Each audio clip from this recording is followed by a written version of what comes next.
everyone, and peace of Christ all of you. Please invite your friends. And today again we have a new topic which is very interesting.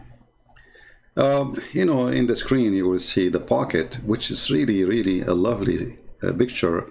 And I want to say thank you, Mufti Menk, for making this picture, because he is the one who made it, not me. I'm just using his beautiful design, the leaking pocket. You see, when a Muslim, he tried to defend Islam, he's tried to put fingers, like he blocked this leaking hole, and then he put the other finger there, like the sun set in murky water. No, brother, no, it's appeared to the Quran, but the Prophet said the sun set in murky water too. So the poor Muslim, he started pushing his fingers in every hole we show him, hoping that the pocket will not leak no more. And a pocket, not bucket, okay? For those who they are like too much into the English thing. I feel sorry for you. And today we will show you another leak, a huge leak in Islam. Islam is a diarrhea. So Muhammad and Abdul, peace be upon him, he posed this in the comment section.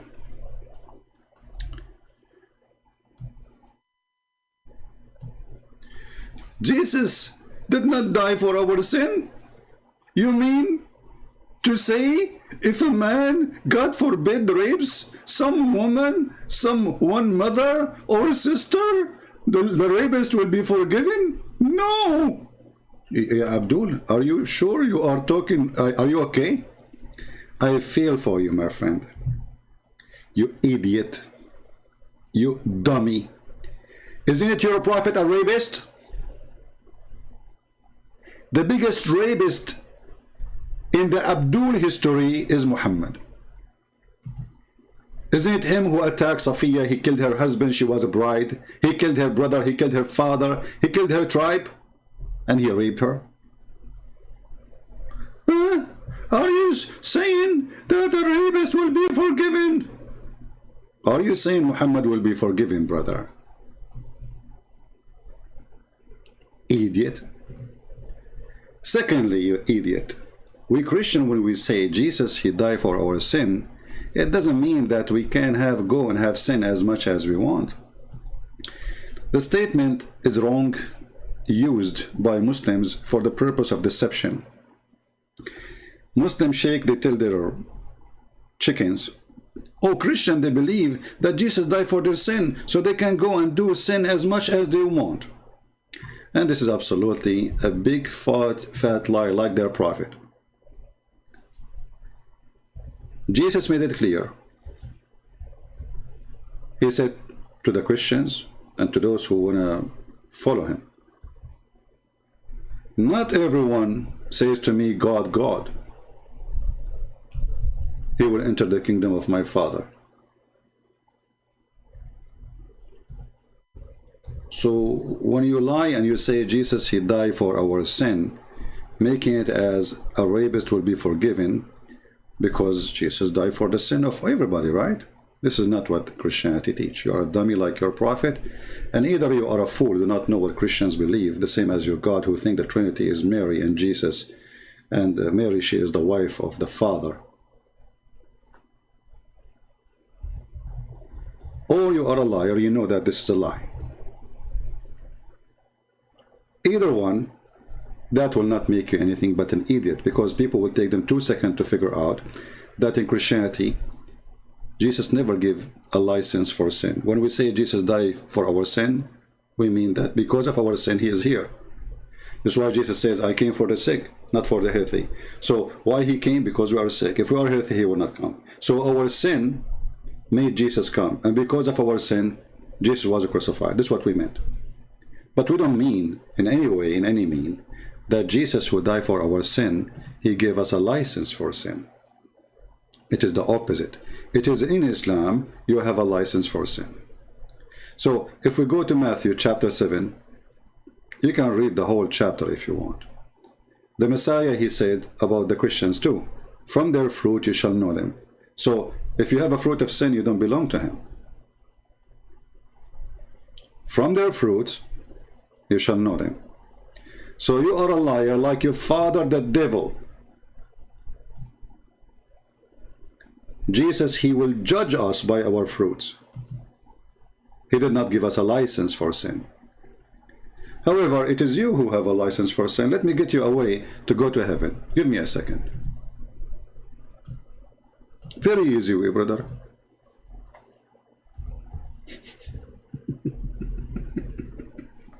Are you a rapist, brother? Like Muhammad?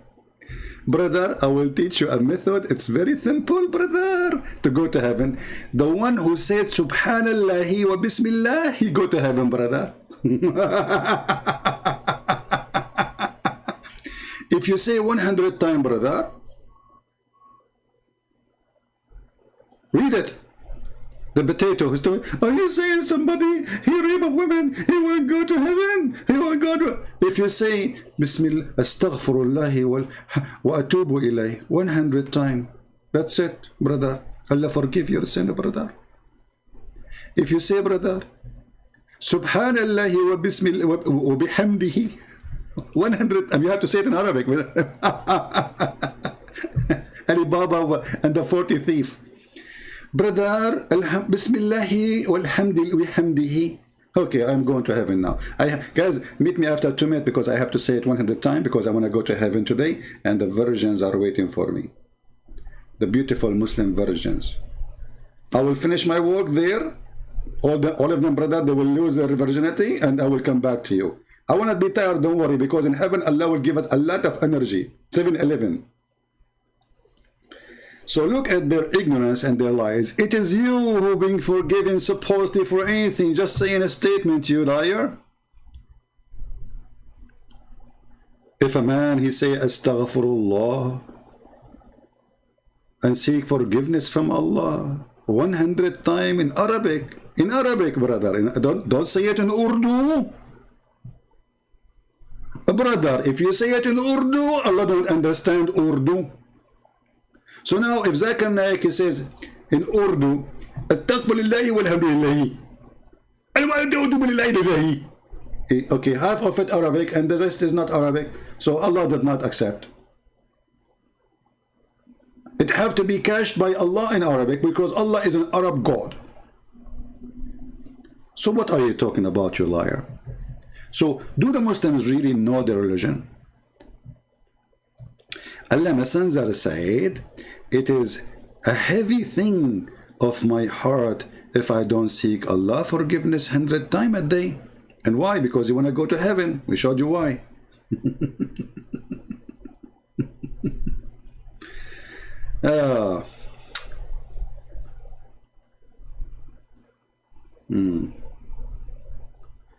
Hey, all of this, look at this.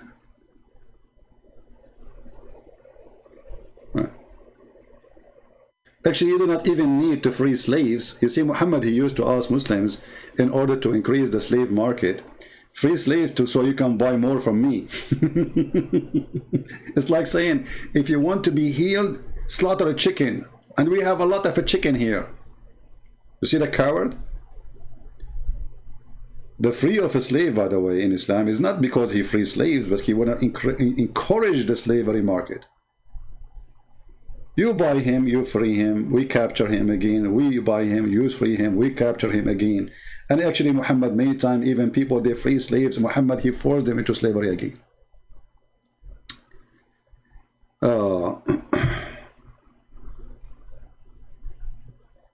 How to go to heaven in Islam?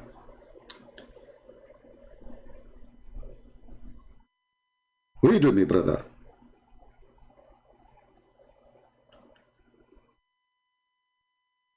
The Messenger of Allah saying, if anyone says 100 times a day, glory to Allah, and I began with the prize to him, his sin will be removed from him. Though they are like the foam of the sea, brother. That's it. I mean, do you see how hard to remove sin in Islam? Just say in Arabic, Subhanallah wa bihamdihi, 100 times, Aman Rabbi Aman. That's it. Even if your sin as in the size of the foam of the sea. Do you see it? That's it. That's all what you need to do. Now, the guy who posted this comment, if you like to talk to me, please feel free, you know. I'm here for your sin, my friend. Because I will teach you how to say Bismillahi wa bihamdihi in Arabic, and brother, you will be sin free. That's it. You are baby again. Yeah? And same time, the rapist be also forgiven? No. So are you saying your God Allah lie? Isn't Allah, he says he forgive all sin except shirk?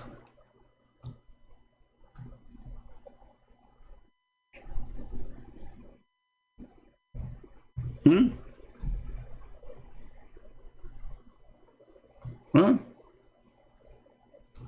Do those people, you know what they are talking about? Allah, he forgive all sin as long it's not shirk, which means rapist too.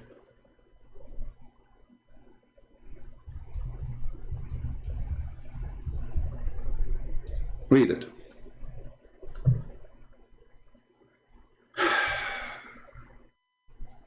I never saw a Muslim who knows Islam, and I never saw a Muslim who knows Islam is being honest about Islam.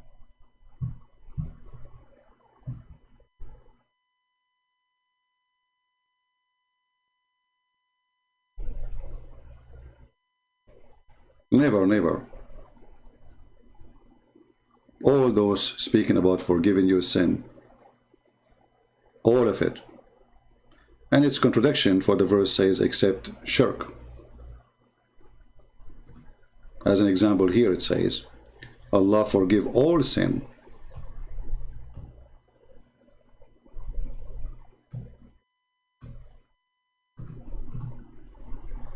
No? You see it? Do Allah forgive the sin of the rapist?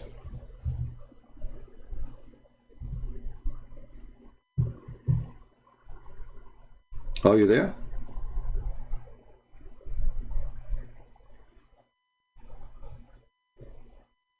Here it says all sin is forgiven. Here it says no. There is an exception. There's one is not forgiven, is to associate somebody with Allah.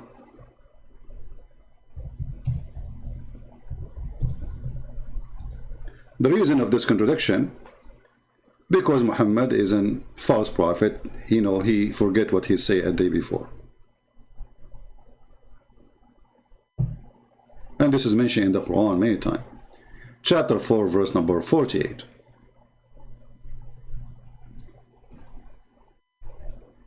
As an example, Allah forgive not that partner should be set up with him, but he forgive anything else. Do you see it? Here you see that a Muhammadan who most post comments, they are idiots and they do not know the religion. And those who claim that they have answers, they are idiot, and this is why they don't dare to call me or to speak to me, those who call themselves sheikh. But in his comment, he mentioned something very important. And that thing alone is enough to make anyone leave the cult of Muhammad. The penis cult. Remember, Islam is, you might be offended by the word penis, but this is how it is. You like it, you don't like it, take a hike. Look what he said. If you do good deeds, you will be rewarded, and if you do bad and disobey one true God and do not repent till your death, then you will be punished. Is that really what Islam teach? Who is a Muslim agree with this? Who is a Muslim agree with this statement of this person? He calling himself being a human. I don't know how you can be a human and you are following Muhammad. Is it a human behavior to go after a child? She is 6 years old. Is it a human behavior to believe in God? He ordered you to cut the feet and the hands of a human being? Is it a human believer to put nails in the eyes of someone? Being a human, a follower of the criminal Muhammad, talking about being a human. Islam take you away from your humanity. This is why the people of the world was shocked when they saw what Muslims they do in videos, chopping heads. Go come with different name, you either. Don't use the name of Mimi. Mimi, he don't dare to come to my page. He will not even dare to say hi. That's why we call him Mimi.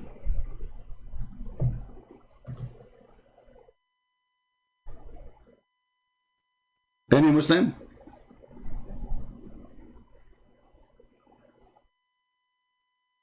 Who is a brave Muslim? He dare to call and say, yes, I agree with this.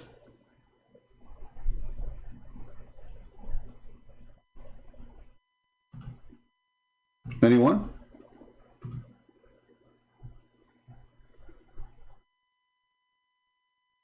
Forgiven, if he asks for forgiveness, or you just, okay, we just showed you, if you say 100 times, that's it, you are forgiven. Now this, Muhammad Ishmael, I suspect that you have a long-term diarrhea of thinking. Your thinking is a diarrhea. It's not a thinking. Look at this genius. Look at this. This guy, he squeezed himself for 10 hours and he come with this answer. Look how deep. Forgiving, if he asks for forgiveness, not the way you think. Okay, what is the way I think? You're a prophet, he said, if you say 100 times Bismillah wa hamdillah, you are forgiven. If you say 100 times Bismillah wa bihamdihi, in the name of Allah and praised be to He, you are forgiven. What is the repent? Are you blind? Read with me, Abdul. Stop lying to yourself. What you are saying is not Islamic. The Messenger of Allah is saying, if any one of you say 100 times a day, glory to Allah, and I am being be praised to Him, his sin will be removed. Do you see it? The guy is not asking for forgiveness. And what if I say it 99 times? What if I say it 200 times? Is that going to be like put in my credit for advance?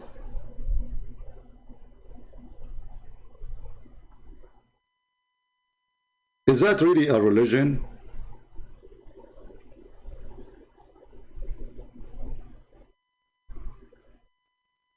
Now Muhammad Ishmael is searching Google. It's not what you think, brother. Okay, what? I'm not thinking. This is what your prophet said.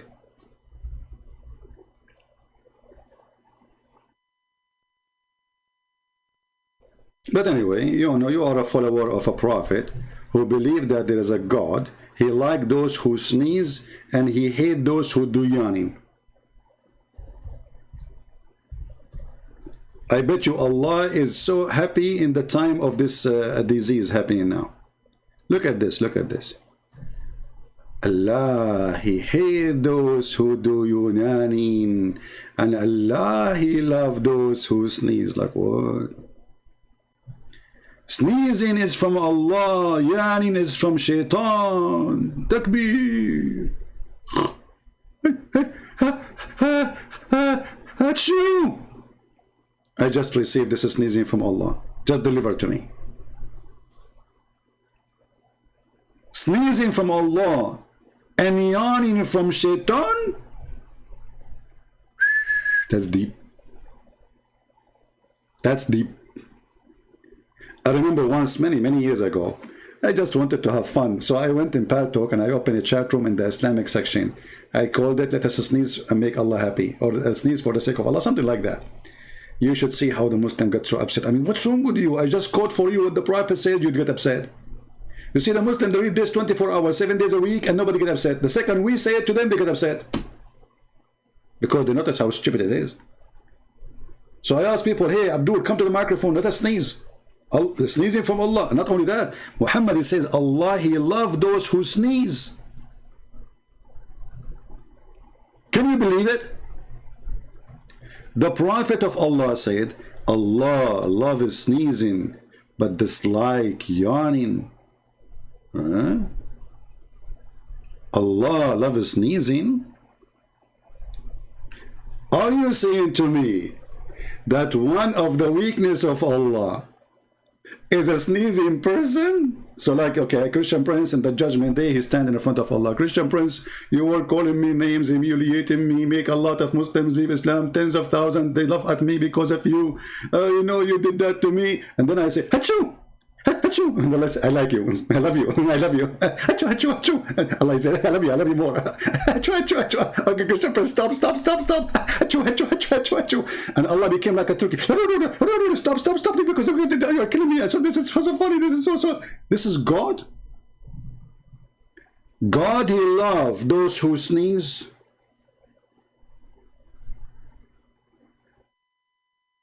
Shall we make a website? It's called Sneeze for the Sake of Allah.sneeze.hu.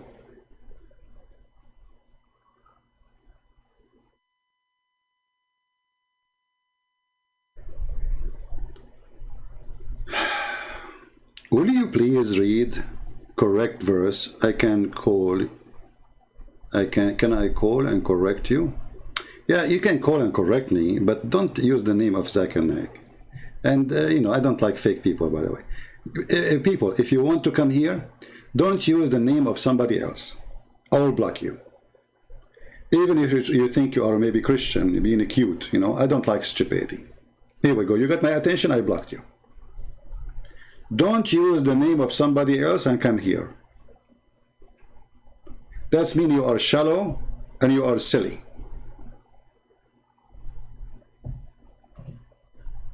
Yawning is a sign. What? Hold on. What Muhammad Ishmael says? Muhammad Ishmael, he said something. Hold on. I lost it. Yawning is what? Where it goes? Muhammad Ishmael, what is about yawning? Can you say it again? Because somehow the yawning is a sign that you have something wrong with your body.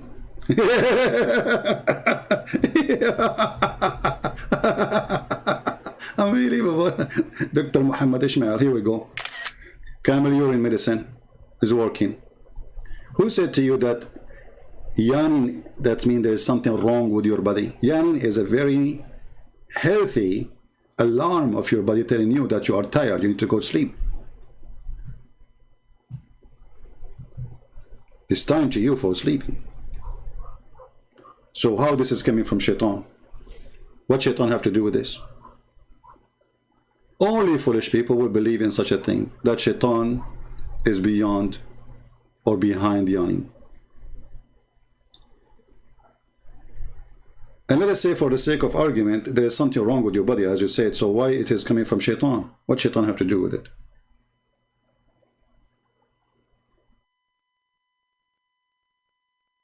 And why Allah, he like and he love those who sneeze?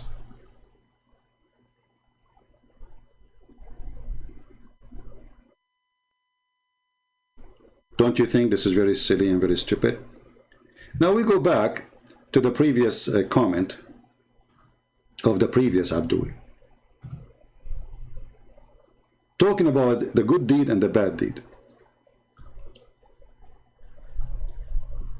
Just to tell you and to confirm to you that any Muslim, he claim that in Islam they teach you that a Muslim should do good deed, he is lying.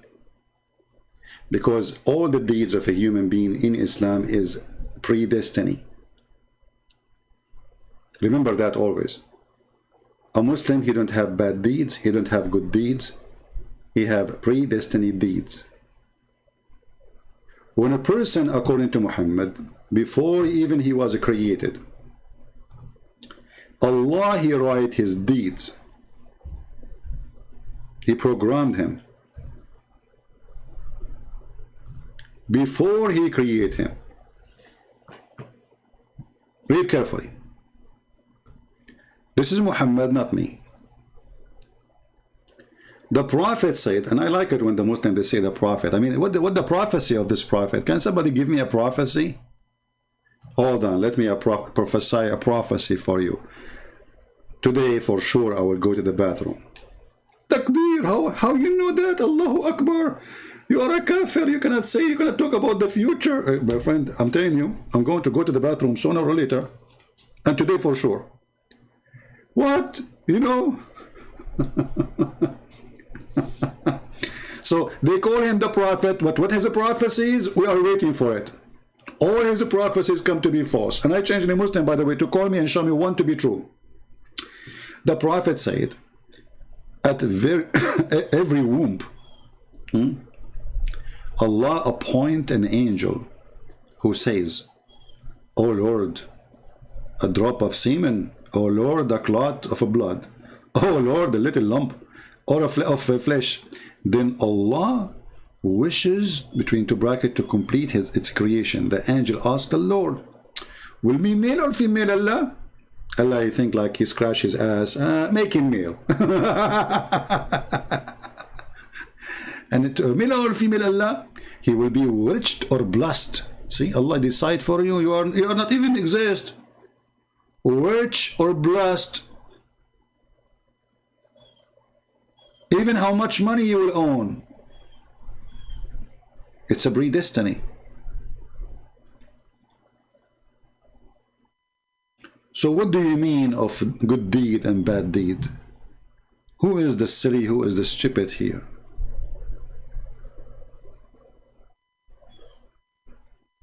You Muslims don't believe in an action of a human being. You believe that every action is a predestiny, and that makes Islam literally the most silly, stupid cult ever. And not only that, even Allah, he changed the human being to make him go to hell, even if he was a good person. Read carefully with me. Muhammad saying, swearing by Allah. When Muhammad swear by Allah, that means the lie is so big. So he said, by Allah, by the one beside whom there is no true God, verily one of you would perform the actions of dwellers of Jannah. Jannah means heaven, which is a word Muhammad he stole from the Aramaic language. And there's only a cupid, brother, between him and Jannah. There's only one cupid, brother. You are almost there. And then, brother, then what Allah for the need, I'm saying the word correctly, for the need, foreordained, sorry, excuse my Pakistani language. For the need would come to the pass, and he would perform the action of the inmate, here we go, inmate, and again inmate of hell until he enter it. So this poor Abdul, Muhammad Ishmael, he is acting as people of Jannah. He kill Christians, kill Jews, he joined Taliban, he joined ISIS, he steal, he do all the good deeds of Islam. And then, brother, what is written by Allah on the bum of Muhammad Ishmael, it's there, written there. By the way, Allah, he wrote all this tani in the private part. As an example, a Muslim woman, she called the sheikh, she said to him, Alhamdulillah, Bismillahir Rahmanir Rahim, Assalamu alaikum, I am a Muslim female and I am getting older and I'm afraid that I'm not going to get married. What do you say, sheikh? The sheikh, he said to her, oh sister, don't worry. Allah, he said, the Prophet of Allah said, it is written in every vagina the name of the one will F it. Can you believe it? Maktubun ala kulli farjin ismu nakihihi. It is written in every vagina the name of every person will F it. So he said to her, don't worry about it, sister. It's a destiny. If there's somebody who will do it to you, he will do it to you. Go sleep. Don't think about it, sister. Alhamdulillah. And now the sister, she go to the bedroom, she take off her panty, and she start taking a screenshot or a photo shot of a snapshot of her vagina to see the names. And she look closely, there's no names. It is written. I mean, even the one who will have sex with this woman, his name is written. It's a destiny, brother. Where? In her vagina. What if a woman, she is a prostitute? She will have a yellow pages there. Like Fatima, who work a prostitute. Can you check if my name there? What's your name? Ahmed. Ahmed. She starts flipping pages. Page number 2, page number Ahmed. Let me search Ahmed. Ahmed. Okay, Ahmed.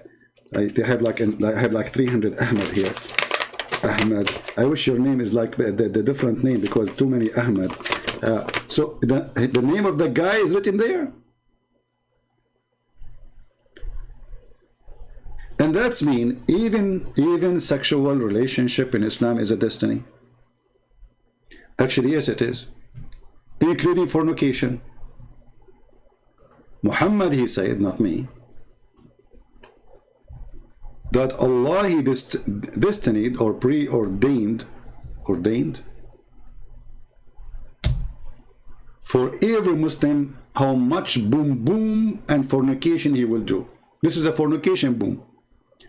Look, read with me please carefully. This is Sahih, Muslim brother. This is very Sahih. The Prophet of Allah, he said, verily, Allah has fixed the very portion of adultery which a man will indulge in, which of necessity must commit, brother. That's it. You have to commit. So a Muslim in his religion, he believes that he should not stop himself from fornicating, because fornication is a destiny. If Allah wrote it for him, it's going to happen. Do you see it?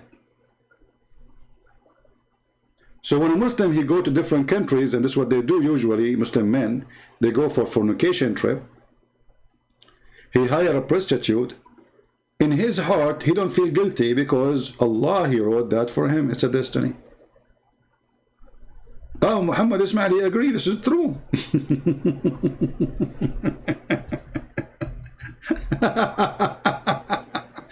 Hey, Muhammad Ishmael, do you like to call us and tell us your experience with fornication according to the destiny of Allah? As long as you agree it's true.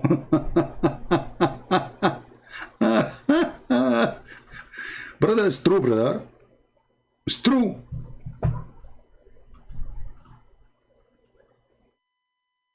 Muhammad Ishmael. You see, Christians, they speak about their testimony, how they became Christians. I want you to call me and tell me about your testimony of fornication. How Allah, he follows you into prostitution and fornication. Can you call us? Because you are the one who said it's true.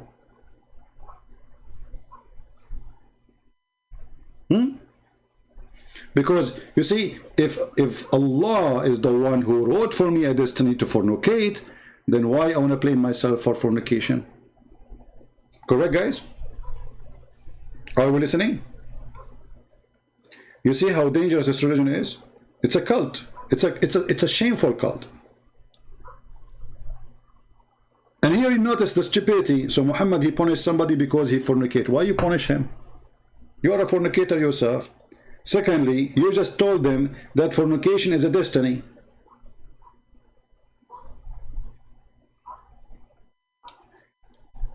Do you remember Mufti Menk when he spoke about destiny?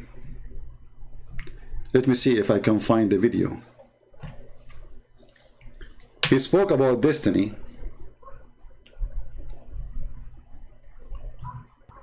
Welcome back. Now we'll take your question. Let us see.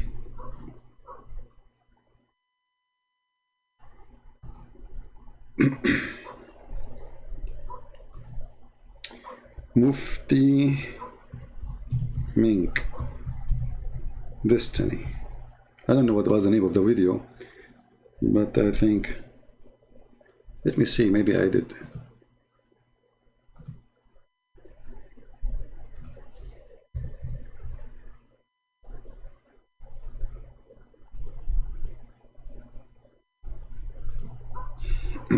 maybe this one.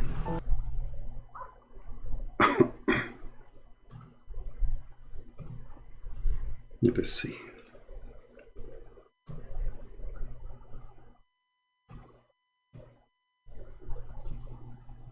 This, then why did he bring me onto the earth? Well, hang on, you don't know your results of your examination, so you have to come onto earth. The fact that Allah knows it and the fact that Allah has written it does not make you a person who should now give up, because if that was the case, then obviously you would be the fool. Listen. A man came at the time of Umar ibn Khattab. Guys, listen to the wisdom of Islam. A person saying to him, well, what is the purpose if Allah, He wrote my destiny and Allah knows what I will do because He wrote it for me.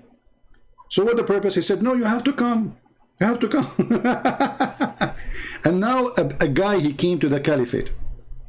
Listen carefully to this story, just to present to you the most stupid comedy. It's called Islam. Time of Umar ibn Khattab radiallahu anhu, according to one of the narrations, he needed to be punished because he stole. So the guy, he came to the caliphate because he have to be punished because he's a thief. Okay, so what is the problem? He's a thief. Listen carefully. Look what happened. He needed to be punished because he stole. So he comes to Umar ibn Khattab radiallahu anhu and he uses the same line. He says, "Oh Umar, oh Amirul Mu'mineen, how can you punish me for having stolen when it was predestined? My deeds were already written by Allah subhanahu." See? Why you are going to punish me for a theft when this was a destiny? Listen carefully. The man is asking, well, okay, I did steal, but still it's not my fault because it is a predestiny. Look what the caliphate he say. The caliphate, he will not say you are wrong. He agree with him. Listen carefully. He needed to be punished because he stole. So he comes to Umar ibn Khattab radiallahu anhu and he uses the same line. He says, "Oh Umar, oh Amirul Mu'mineen, how can you punish me for having stolen when it was predestined? My deeds were already written by Allah subhanahu wa ta'ala." Now that's quite a good argument if you were to look at it. Unbelievable. This is what? This is quite a good argument, brother. Did you hear, guys, what he said? This is a quite good argument if you think about it. This is a quite good argument. Who's saying that? Mufti Menk. This is not a stupid argument. This is a quite good argument if you think about it. Listen carefully. Having stolen when it was predestined, my deeds were already written. You punish me for having stolen when it was predestined, my deeds were already written by Allah subhanahu wa ta'ala. Now that's quite a good argument if you were to look at it. We did. Umar ibn Khattab radiallahu anhu was one ahead of this man. He says, well, let's punish this man because it was predestined that we were going to punish him as well. Wow. So unbelievable. A bunch of idiots. The idiot club. So the guy, he got him busted. How you are going to punish me for a theft if it's the destiny? The caliphate, he could not answer him because this is the truth. This is what Islam teach. And then he said, okay, you know what? It's a destiny for me to beat the hell of you.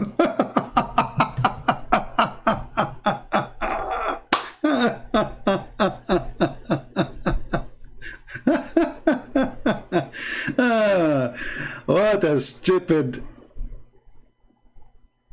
idiot religion. You have to be a certified idiot to believe in such a cult. This is a cult for the bad person, because that will make you feel nowhere to be guilty. You see, the thief, he don't feel guilty. It's okay, why you want to punish me if it's a predestiny for me to be a thief? Did the caliphate, he says to him, Islam does not teach that, you idiot? Did he say to him, you got it wrong? No, he agreed with him. Even the sheikh, he says, he have a good argument if you think about it. But the caliphate, he was way ahead of him. He's more evil. This is what he is saying. He's more evil. He did not know how to answer him, why he will punish him. So he said, okay, well, it's, you know, destiny for you to steal. It's destiny for me to punish you. I want to make a movie about this one. Can we? He needed to be punished. According to one of the narrations, he needed to be punished because he stole. So he comes to Umar ibn Khattab radiallahu anhu and he uses the same line. He says, "Oh Umar, oh Amirul Mu'mineen, how can you punish me for having stolen when it was predestined? My deeds were already written by Allah subhanahu wa ta'ala." Now that's quite a good argument if you were to look at it. Umar ibn Khattab radiallahu anhu was one ahead of this man. He says, well, let's punish this man because it was predestined that we were going to punish him as well. Alhamdulillah, Alhamdulillah.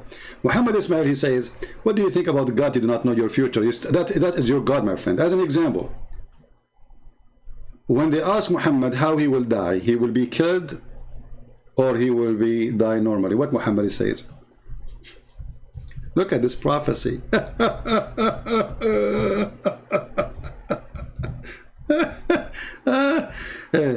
Muhammad, God, he knew how Muhammad will die. He said, if he die or get killed, there's a third option. Jesus, he told his disciple who will betray him, what even they will say, what even they will do, how many times they will repeat it. Is that correct, Christians? Is it true that Jesus told his disciple what they will say when the Roman soldiers will come, what they will do, and what sentence will say, and how many times they will say it? He did. Allah do not know how Muhammad, he will die. If he killed or slain, is there a third option?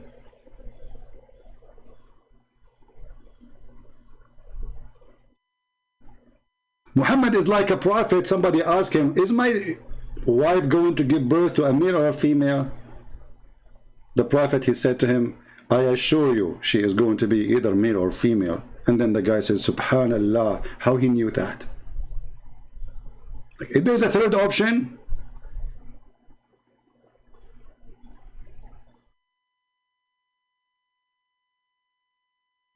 so your God, you do not know the future. I will give you a clear example. All the Quran is about knowing the future, supposedly.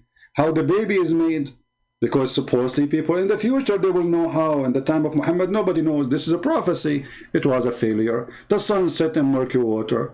The moon is split and the judgment day is in the corner. And no moon is split. If the moon really split means to become two pieces. Like what happened? Allah, he glue it after he split it. And if it's a sign of a judgment day, well, that was 1400 years ago. Allah claiming that the judgment day is sight, not only near. اقتربت الساعة.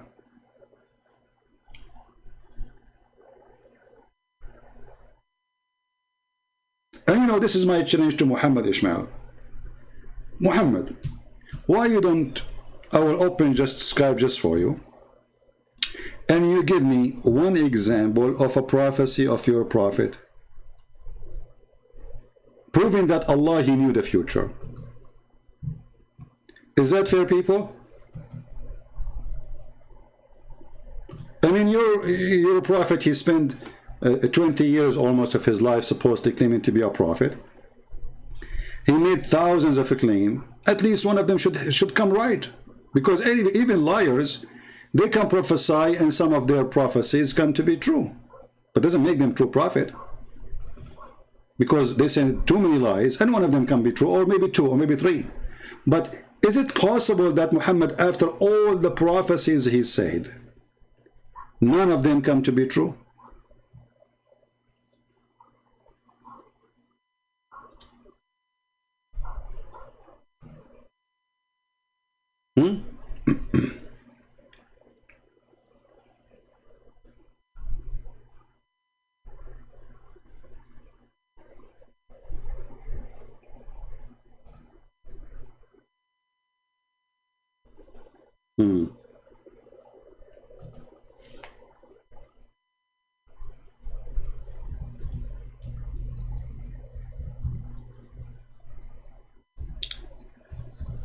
Any Abdul?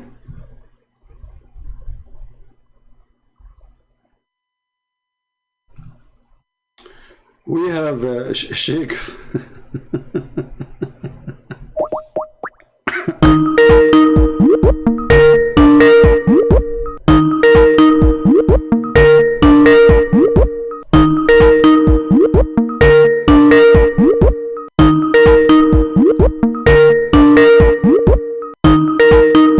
Answer, Abdul, answer.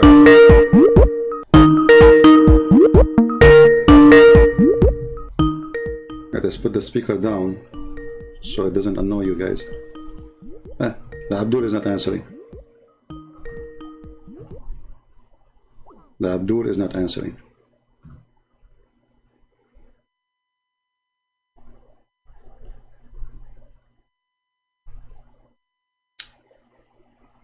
Any Muslim? Any Muhammadan?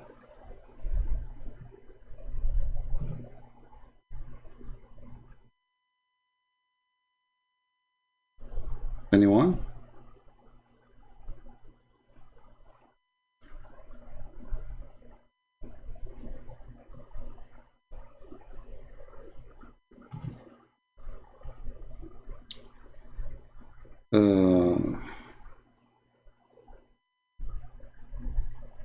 I don't see any Muslim. Look like they are out of options. If you are a Muslim and you think you can give me something solid about your prophet to make us believe that Muhammad is a prophet, feel free. You choose anything you want.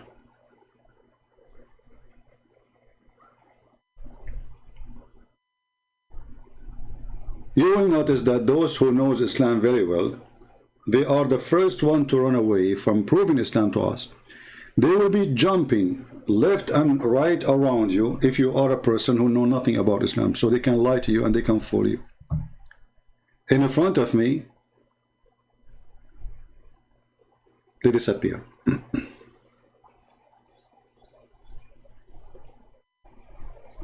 Any Muhammadan?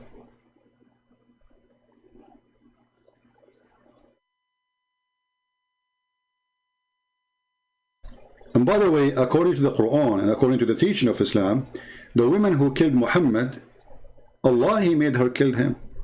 I mean, can you believe how stupid this cult is? Because the Quran itself says that anyone who die, he die by the permission of Allah. No matter how he die, killed or slain, as you see. Nor can a soul die except by Allah leave. The term being fixed as by writing. So it is written by Allah who is going to kill you or how you will die from sickness, natural death. Even natural death, by the way, you are getting, I mean, they call it natural death, but simply, you know, you have a body failure, you get killed, let us say. Your heart killed you, maybe. However, according to Islam, everything is a predestiny. So when we find that Aisha reporting that Muhammad saying that he died because of the poison he ate by the Jewish women, that's mean Allah, He sent a Jewish woman, He wrote a destiny for that Jewish woman to go and poison Muhammad. And then we need to ask ourselves, as long as the Muslims believe in a predestiny, that the woman who killed Muhammad, she killed Muhammad because Allah, He decided to kill him. Why Allah decided to kill him? Any Muslim can answer?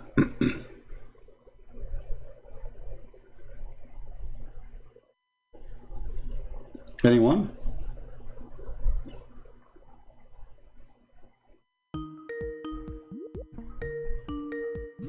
All right. Hello? Hello, you hear me? Yeah, I hear you. Okay. Alright, so let's get directly into it. Okay, go ahead. We are listening. Okay, so first of all, I would be very glad about the victory. You hung up the other day when you quoted Surah Shura. You had victory? You hung up. Okay, You ran away. Okay, hold on. So why you don't download the video and post it in your channel? You never let me finish. No, hold on, stupid. Just you see, as long as it's a victory, I challenge you to download the whole video, put it in your channel. As long as it's a victory. So you see how stupid you are? If it's a victory... And now you... Just no, potato. I challenge you. I wanted to swear by Allah that you will take the video is still there. You go and you download it and you put it in your channel and you call it victory against Christian Prince. I challenge you. But you will never do that because you're ashamed of yourself. So you are a liar. You are laughing at yourself. You claim victory, but you don't want to publish the victory you just did. No, don't him me. I want you to promise me now in front of everybody that you are going to publish it in your channel. And not only that, you publish it on all Abdul channels. Because aren't you proud about it? Obviously you are not. You are a potato. Don't you want an answer? Abdul, I hang up on you because I watched the floor with you. You became like a ministry, the demonstration rag which Muhammad he used to clean himself with it when he take a shower. So you are used and abused, and I throw you away when I'm done. So if you go and watch it, you want me to play it for you again? We will die laughing. You admitted that you're a prophet is a bad person. You admitted, I never said that. No, okay. What do you mean you never said that? I never, those words never came out my mouth. What was the topic? Remind me. Surah Ash-Shura, chapter 42, verse 52. Okay, what we say? You were speaking a bunch of nonsense because you don't understand. When I try to answer you, you hung up. Okay, what we are saying, remind me. Go ahead. Okay. Can you post the verse again? No problem. Okay. Thank you. And? Don't hang up this time because people will laugh at you now. No problem, go ahead. Again, if you are a person who claims to be having victory, be a man and publish the video. It's there. Yeah, I don't need to publish it. No, you need to publish it because it's a victory for Allah. Aren't you? Are you ashamed of a victory you made for Allah? Here we go. Farid published a lot. If you don't dare to call me too, you are the same. You are better than him actually. You dare to call me. That girl, she don't dare. I do call you. No, you dare. I'm saying you are better than him. You have, you are better than him. That's what I'm saying. But still, you are better than him. But still, you are more stupid than him. Okay. You are better than him post because the verse and we'll see who's stupid. Okay, let's see. You said the chapter of Asharh. 42:52. Oh, Ashura. Sorry. Okay. All right. Read it for us. You posted something else. Oh, no problem. Just read it. Don't you know the Quran? I thought the Muslims recite the Quran by heart. Yeah, but I would obviously, but I would like the audience to see. Oh, okay. That's good. That's a good thing. All right. Read it for us. Hold on, it's loading.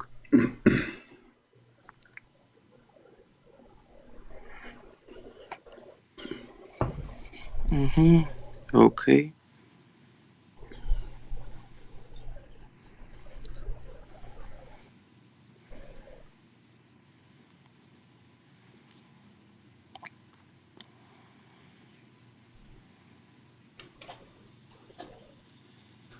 We're waiting. You're on verse 48. There you go. Okay.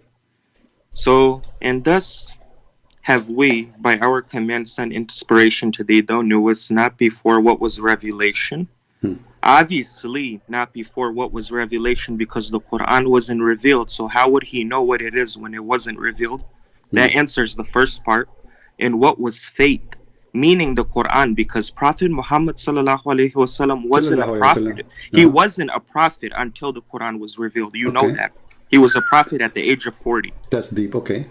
So before 40, what he was? Before 40, what he was? A believer in what? He was a Muslim. He believed in Allah, but he didn't have the faith as when the Quran came. Okay, hold on, guys. He was a Muslim. Did you hear that? He was a Muslim until because he believed in one God. Okay, but does it say that he did not know what was faith? Meaning, like as when the Quran came. What as in the understanding? Hold on. No, he did not have faith, nor he have faith, nor he have revelation. He know nothing about revelation. So if he's a believer in Allah, it's mean he received some revelation from somebody else, from a prophet before him. Like for me, I did not receive revelation, but still I know what revelation is. because there's a prophet who taught me what is revelation. So you're a prophet in the Quran confirmed that he do not know nothing, zero, about any revelation. Not his revelation. It doesn't say Quran. It says he do not know what was revelation. Was. And nor he have any faith. So you're a prophet, he have two things together. Zero revelation, that's mean he never heard of Abraham revelation, he never heard of Moses revelation, he never heard of Jesus revelation, he have no idea. In the top of that, he is a pagan, he have no faith. Answer, go ahead. Okay. In order to, since you don't believe in what I'm saying, because you clearly say I'm dishonest, and you always go to tafsir with other Muslims, let's go to the tafsir and you'll understand what Ibn Abbas says, and he will destroy your argument. Okay, I want you to tell me, do you accept Ibn Abbas? Obviously I do. I never said I don't. So do you swear by Allah that whatever I show you from Ibn Abbas, you will not say no? Go to tafsir.com, yes. No, swear. I want you to swear. Whatever you show me from Ibn Abbas, I will accept. You're not Muslim. What? What does this have to do You're with not Muslim. What? You are not a Muslim. What does this have to do? I'm asking you to swear by Allah, not by my shoes. Okay, well, you don't believe in Allah anyway, so go to the verse. You believe in Allah, you donkey, don't you? I do, yes. Okay, so go swear to by Allah. tafsir. Swear by Allah, because in a second you will change your mind. You will say, I don't accept. I read it before I told you. I know, because you read it before you told me. This is why you're asking me to show it to you, but I'm asking you, can you swear by Allah that whatever Ibn Abbas he say, you accept? Are you going to go there or make things We long? will go there. Why you don't want to swear by that Ibn Abbas is the one who guide you to Islam? Go to the tafsir Potato, and stop why you wasting don't want to time. swear that whatever Ibn Abbas he says, you accept? I told you I accept it, so go. Okay, so whatever he say, not only about this verse, correct? About this verse, we're talking about this specific Ibn topic. Abbas is a donkey when he speak about different verse. He is smart only about this verse. You see how stupid you are? Because no, look, you see the hypocrisy. Listen, I'm not saying that. Abdul Potato. You I'm not saying you that. are a hypocrite like you're a prophet, because I'm not saying that. either Ibn Abbas is a qualified person to explain the Quran, or he is not. So when you say to me only this verse, that means Ibn Abbas he was doing poo-poo all over the Quran. I didn't say it that way. Okay, you're not getting the dots. So no, you said it that you said only this verse. Can you listen for 1 second? I'm listening. Do you accept Ibn Abbas explaining all the Quran or only this verse? No, everything. You accept everything you say. I do accept everything he says, but before you continue, hold on. Before you continue, hold on. Because you accept whatever Ibn Abbas he says, we need to examine what Ibn Abbas he says. Can we do that? Can I say something before you go? Can say no. Why you don't want Ibn Abbas? Why you don't want Ibn Abbas? What the problem? Do you want Ibn Abbas or not? I want to put the dots together before you go, so that way afterwards you don't say that I'm making up stories. No, listen. So you accept Ibn Abbas, and whatever Ibn Abbas he says, Ibn Abbas is saying, and we accept. Yes or no? I'm telling you, but before you go, I want to say something very important, so that way afterwards you don't say I'm making up stories. You can say whatever you want. Okay. This is Ibn Abbas. This is Ibn Abbas who understands the Quran very well. Everybody will laugh at you in a second, and you will say, "I don't believe in that." Here we go. Go ahead. For the narration About of this verse? listen. For the narration of Ibn Abbas, he said, the interpretation of Allah saying Qaf, he says Qaf is an Azhar mountain overlooking the world, and the color of the sky takes from it. Allah swear by it. Do you agree with Ibn Abbas? What? I can't even hear you. Oh, you don't hear me now. Ibn Abbas saying that Allah, he swear by a mountain, it's called the mountain of Qaf. And that Qaf mountain is surrounding the earth, and the sky is a blue because this mountain is Azhar blue mountain. Do you agree? What is that? What does that have to do with verse 52? Because you said Ibn Abbas can explain the Quran, so he is the guidance to explain, so he cannot be wrong. So why are you jumping from topic to topic? Finish one topic and then I'm go just here. showing you the hypocrisy. Do you accept what Ibn Abbas says or you don't? You said you accept Ibn Abbas. Finish one topic and then we'll go here. We are finishing one topic first. Is Ibn go Abbas, there first and we'll go here Abbas after. accepted by you? We'll go here after. Finish that first. You Stop said jumping. we are finishing. You said you accept Ibn Abbas. Go there first, finish it, and we will go here. This is Ibn Abbas. Do you accept This is not verse 52. Do you accept Ibn Abbas or not? This is not verse 52. Listen, guys, this is not verse 52. What are you talking about? Even you do not know how to quote the verses. I'm asking you, aren't you the one who chose Ibn Abbas to explain the Quran? Yes or no? You brought up the topic. Exactly. You brought up you the are topic. the one who called me. You are the one who called me. You choose the topic for now. We were talking about something else, about how your prophet died. And you choose the topic. I ask you, do you accept Ibn Abbas? Because we want to be sure that you are not a hypocrite. And Ibn Abbas is the person who can explain the Quran. So then you first said in the beginning, you said only this verse. And then you took it back because everybody started laughing at you. And then it says, no, everything Ibn Abbas says, the whole Quran. This is the Quran. So if Ibn Abbas is telling the truth about the Quran, and this is what the Prophet of Allah he said, that's mean Muhammad is a fraud and Allah is a joke. Do you accept what Ibn Abbas said? You brought up 42 verse 52 the other day, and when can I finish talking? You don't let me talk. No, I'm letting you talk. You are the one who accept Ibn Abbas. Did you accept Ibn Abbas or not? Can I explain to you? No, there's no need for explanation. Do you accept Ibn Abbas or not? I accept him, but you're not letting me finish to put the dots together. There's no need to dots. Here we go. Read. And we will go to the verse after the verse you mentioned about Ibn Abbas explained. Go ahead. Tell me how Ibn Abbas explained the Quran. Go ahead. Because he's the one who knows the Quran meaning. Go ahead. You put the tafsir of verse 52, and we will finish that. The tafsir of Ibn Abbas. Ibn Abbas is a book. The whole book is not only a page you choose.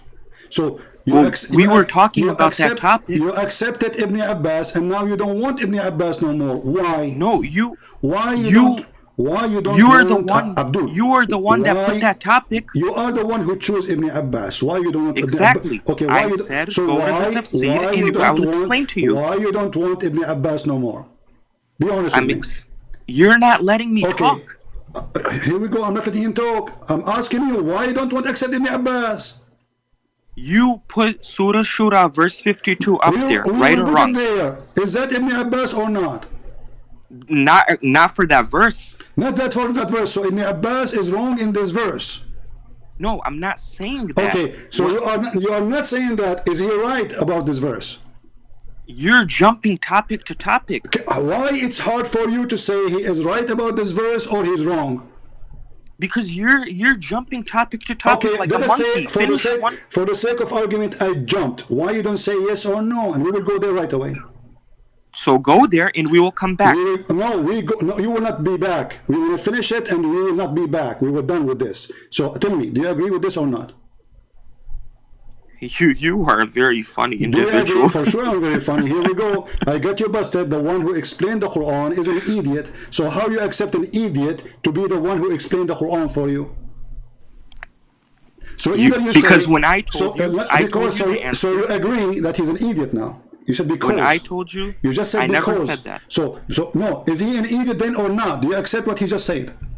I never said he's an idiot. So tell me what he is. Is he telling the truth about the meaning of the Quran, or he's lying, or he is an idiot?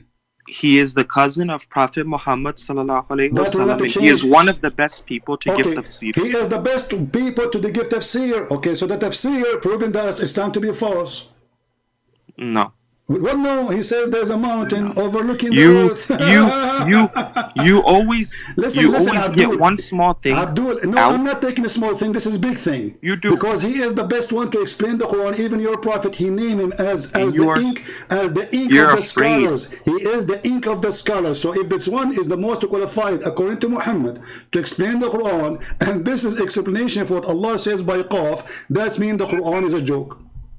You are so afraid to talk to me. Let us see who is afraid. You are afraid. You're not letting me talk. Do you accept this verse interpretation? Yes or no?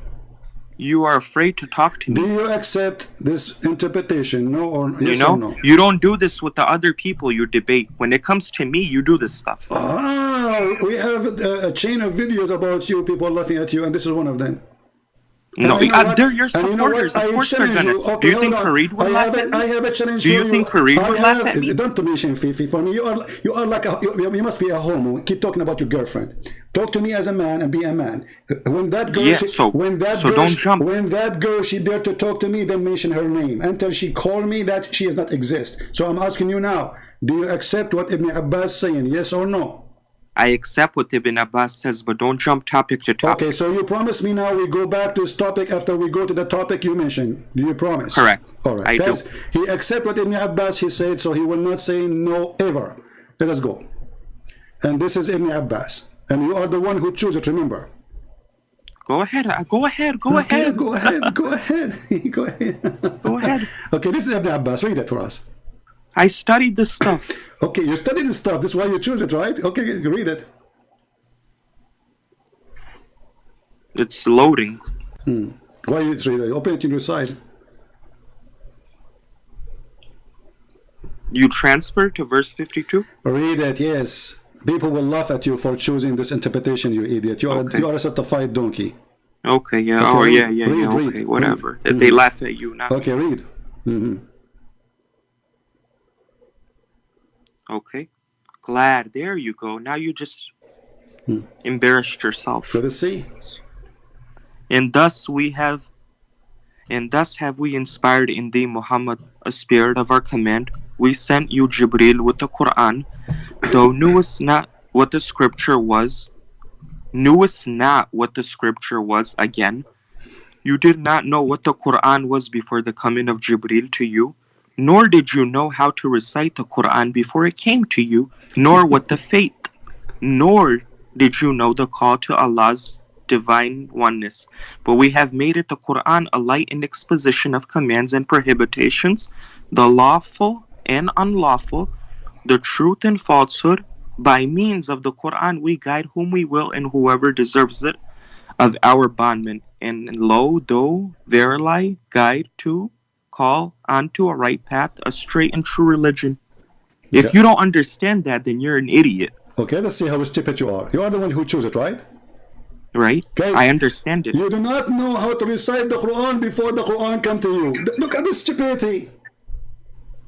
Because he didn't. Hold on. You do not know how to recite the Quran until the Quran come to you. But he have no Quran to learn how to recite it. There was a Quran before he came. I mean, you don't know how to eat the pizza until we sent you pizza. But how you can say he do not know how to recite the Quran if there was no Quran yet? And reciting the Quran is just repeat after me. I mean, what do you mean? Do you know? Reciting the Quran is just repeat after me. The angel, he said, say this. He said that after. So you do not know how to recite the Quran. Who is the stupid fool? He can believe in such a garbage. How he will know? Hold on. Can I answer? Is that a knowledge how to recite the Quran or repeating? Can I answer? Answer. Is it a knowledge to recite the Quran or it's a process of repeating? Let me explain it to you. I'll answer. No, I want the answer. Is it a I knowledge? will answer Is you. it a knowledge of reciting the Quran or repeating process? When the Quran wasn't preserved to him, how would he know how to read it if he didn't see it? You sound so stupid. Go one by one, people laughing. Is reciting the Quran, is it a knowledge or a process of repeating? You know, it's a knowledge if people can read it with understanding. I mean, you can read it too, but Okay, you don't understand it because you're an idiot. Hold on, you stupid. Recite has nothing to do with understanding. You are a donkey. Recite is to say something from your memory. Do you agree? Wait, say something from your memory or look at the text? Recite, what does that have to do with memory? Okay, because you are the one who chose the word recite, not me. Okay. Okay, recite is saying something in your memory. You are jumping all over the place. I'm trying to answer you. What the word recite mean? Yeah, recite when you read something. No, reciting is saying something from your memory, reading something else. So either he was reading or he was reciting. Which one? That's what it says over here in the tafsir. I'm asking you, is the word recite reading or it was repeating? Well, you don't know how to speak proper English because reciting is considered reading. You are right, I don't speak proper English, but we can go to dictionary. Recitation is saying something from your memory. Yes or no? He memorized it from his memory but how when he he heard memorized it. He did not receive Quran yet. Can you read properly? You did not know what the Quran was before the coming of Jibreel. When the angel came to Muhammad, what is the word he said to him? The angel told him that you did not know how to recite the Quran before it came to you. Where it says that to him? Right there. Nor did you know how to recite the Quran. This is the word of the angel? This is the angel talking or Allah? This is the angel talking? When angel Gabriel came to him, it told him to you, nor do you know how to recite the Quran before it came to you, nor the faith. This is not what happened. What is the first word the angel he said to Muhammad? This guy, I don't know. I'm explaining Abdul, to him. He's asking me. I'm asking you. You are a coward. You are a coward like your father, Muhammad. I'm asking you. What is the first word the angel Jibril said to Muhammad?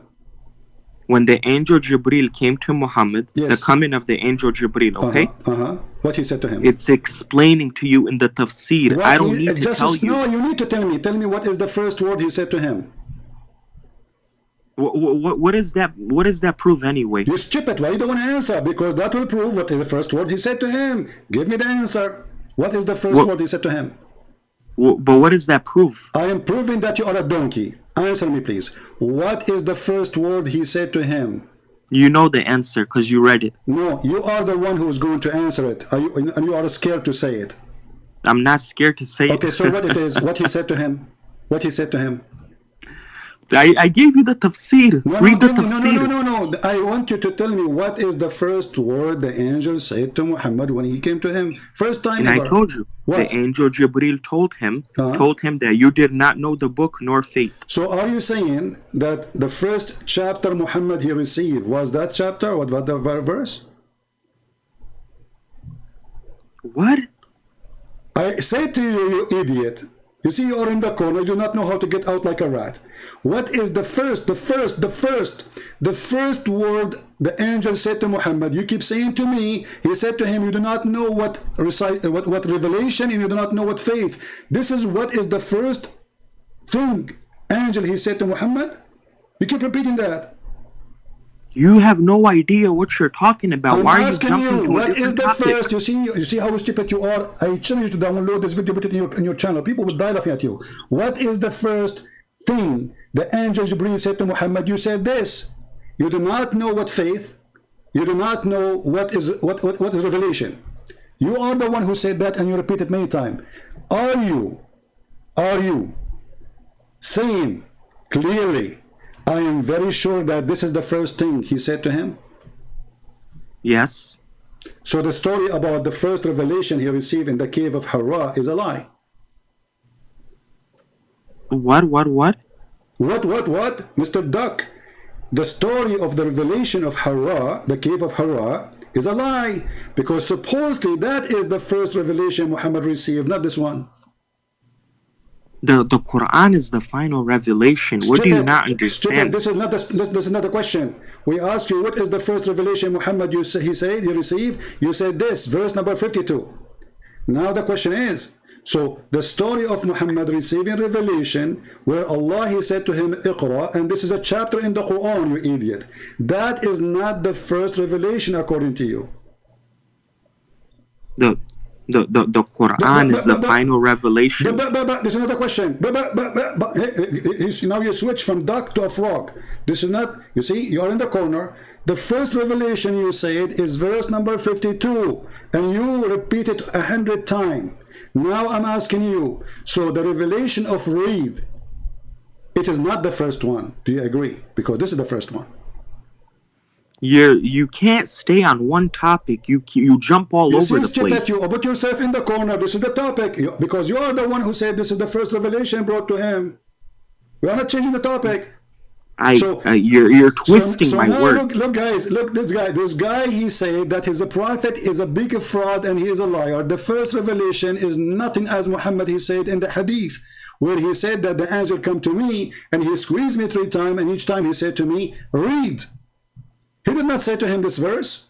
What does that have to do with this? Because you said the first revelation Muhammad you receive is a chapter 42, verse number 52. I said that? Yes. I said that. Get lost. You see why I hang up on you? After I wash the floor with you, after I clean my shoes with you, and then you deny what you repeated for the last 100 times in the last 2 minutes. You donkey. You said that. You donkey, you son of muta. You are a joke. I challenge you to download the video, to put it in your channel, and tell people I did not say that to CP. He is lying. I asked you trying to say, to explain to stupid you. You don't let me moron, talk. get lost. For 100 times I asked you, and you said, yes, this is the first revelation he received. Yes, this is what the angel said to him. Yes.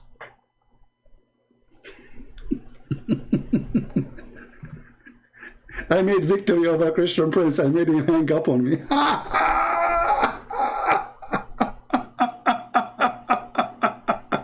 And I want Ibn Abbas. Show me Ibn Abbas. And I accept Ibn Abbas. And when we show him Ibn Abbas, he don't want Ibn Abbas no more.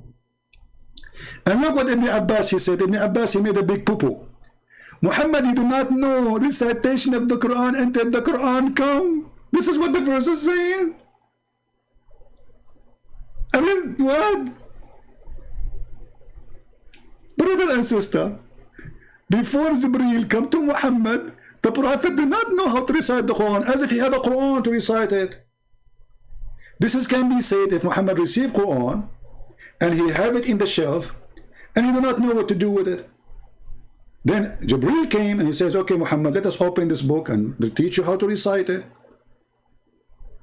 But this is not what happened. A recitation of the Quran, you do not need to teach it because it's a process of repeating. And the first time you repeat it is not a recitation, by the way, because recite is saying something from the memory.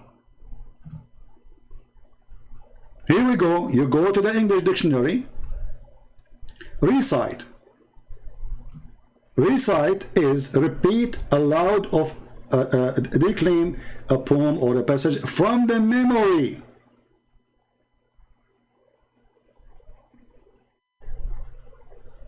So if Muhammad, he do not know how to recite the Quran until the Quran come, that is the most stupid statement ever to say, because the Quran confirmed two things. You do not know what book, not the Quran, any book. And you do not know what faith, any faith.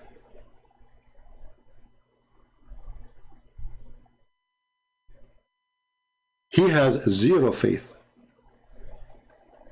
And when this idiot tried to save Muhammad, saying, oh, because this is the first revelation Muhammad received, and then when we got him busted, he says, did I say that? Go just 3 minutes before and you will see you said that. People, they can go right now forward, so backward in the video, and you hear me how many times saying to you, are you saying this is the first revelation Muhammad you receive?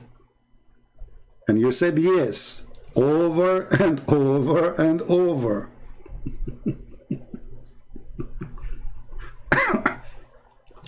And Ibn Abbas, brother, is the best to explain the Quran. So we showed him the chapter of the mountains chapter, the mockery chapter.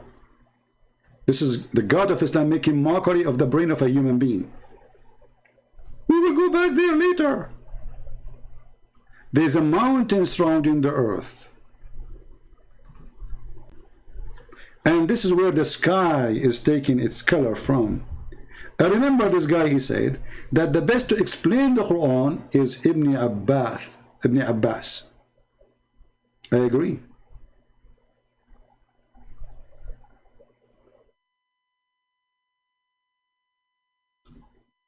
He is the best to explain the Quran.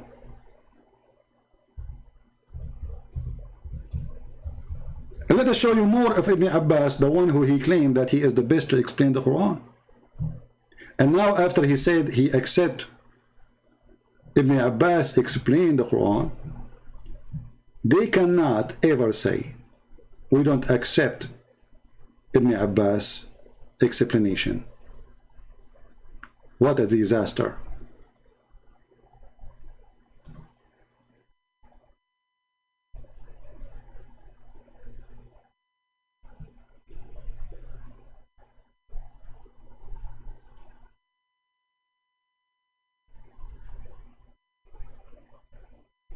Do you see why I hang up on you?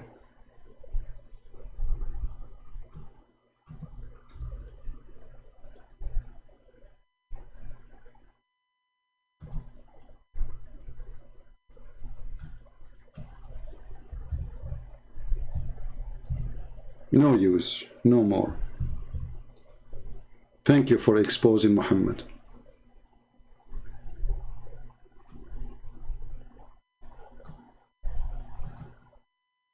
Islam is leaking. If we go to Ibn Abbas,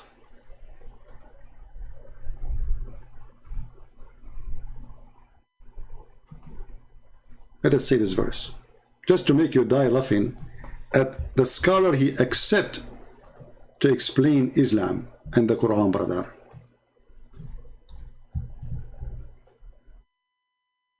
Don't blame us for laughing at you. And the one who made victory, I want you each time I hang up on you to pause the video on your channel, you coward. The first revelation Muhammad received is a chapter 48, verse number 52. What a potato you are. Read carefully Ibn Abbas explaining the Quran. And from the narration, his narration and the authority of Ibn Abbas, the cousin of Muhammad, the one who Muhammad named him, specialized him. He even prayed to Allah to explain the Quran by Ibn Abbas. He said, in his interpretation, saying Allah said Noon. What is Noon? Let us see. He says Noon. Allah swear by Noon, which is the whale that carried the earth on its back, while in water, and beneath which is a bowl, and under the bowl there's a rock, and under the rock there's a dust, and none knows what is under the dust save Allah. That's deep. This is his choice to explain the Quran. And actually this is my favorite. This is Allah teaching Muhammad. And Muhammad, he taught Ibn Abbas. And Ibn Abbas is teaching us what Allah he mean by saying Noon. So Noon is a whale. Allah swear by it. I know some gods, they swear by dolphin. And some gods, they swear by shark. But some God, they swear by zucchini. Some God, they swear by fig, like Allah, or olive. But Allah don't make his swear limitation to fruits and vegetables like fig and olive. He swear even by whale. Come on, the whale is big. So this whale Noon, Mr. Noon, he is in the water. I'm so glad he's in the water. Will be very embarrassment if he says he was a fly.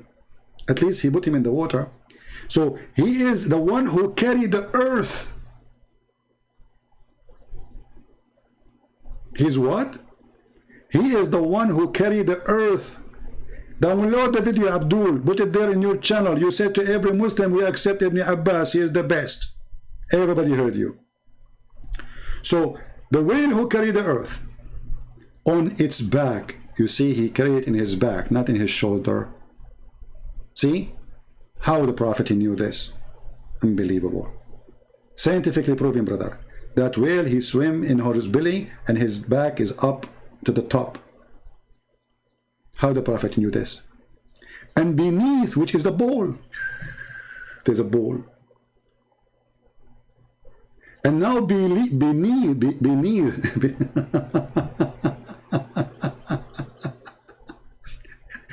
and underneath the bowl, there's a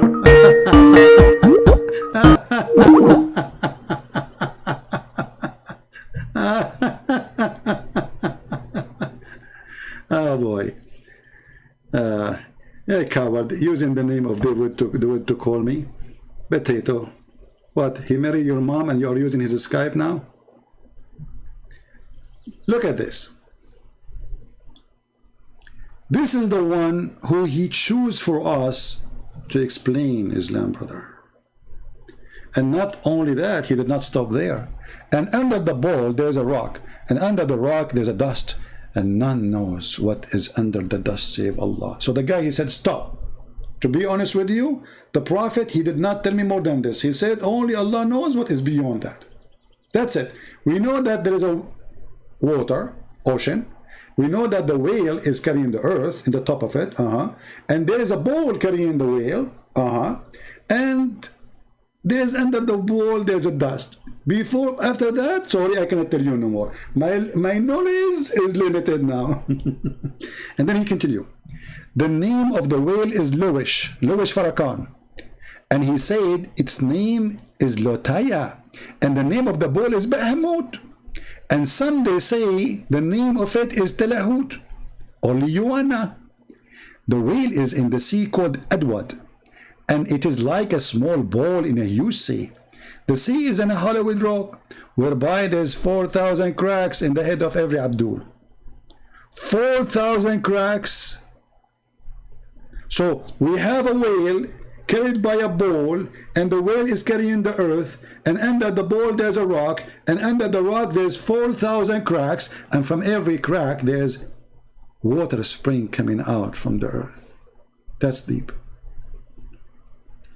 Now, Ibn Abbas will not stop there. Ibn Abbas, he will continue his madness. He says, and it's also said that Noon is one of the name of Allah. Look, he started Noon is a whale. After less than 2 minutes, Noon became Allah. One of the name of the God of Islam is Noon. So from now on, we say to Muslims, how's your God Noon? People, is that fair? Are we insulting? If the Muslims, they think that one of the names of Allah is Noon, why we cannot call him Noon?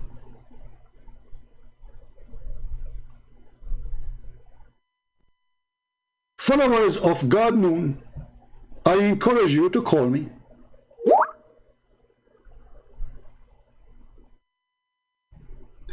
You are a joke? He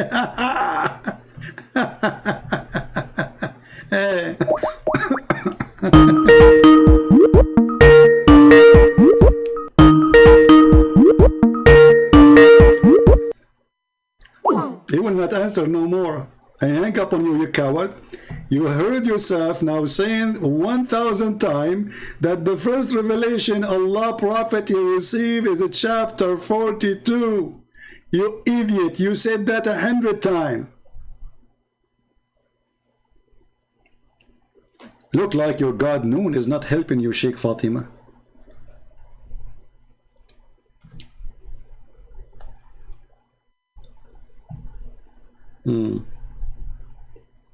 The God Noon. Allah swear by the pen. And some they say, look at this guy, he keep jumping from, and it's also said that Noon is an inkwell. Like what? And Allah swear by the pen. Swear by the pen, Allah. This pen is made of light, and its height is equal to the distance between the earth and for sure Allah cannot write with short pen. Hello.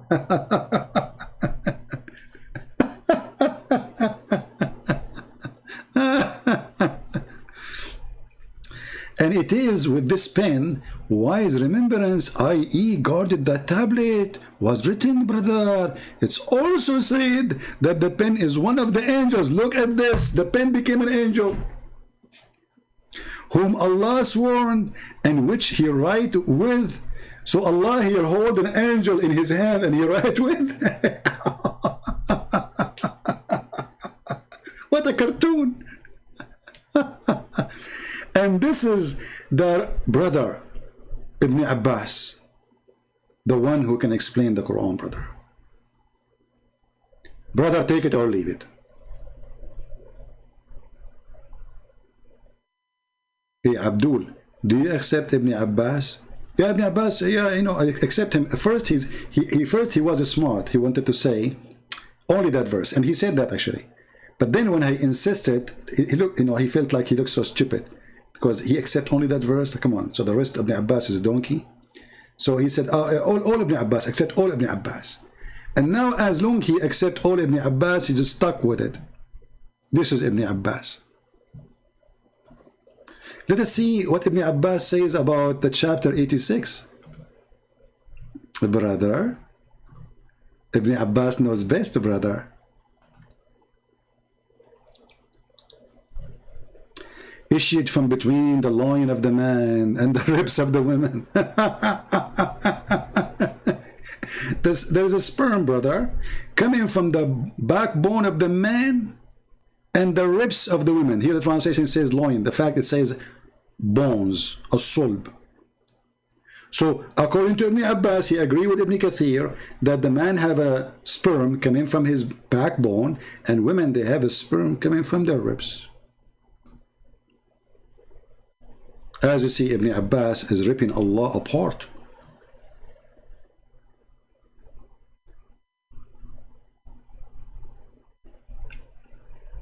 All Muslims, by the way, they make victory when they speak to me.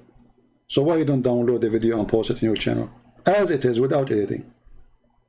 Challenge.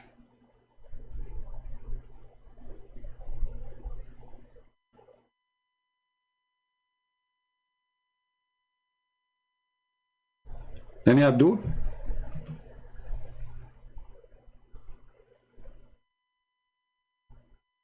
Anyone?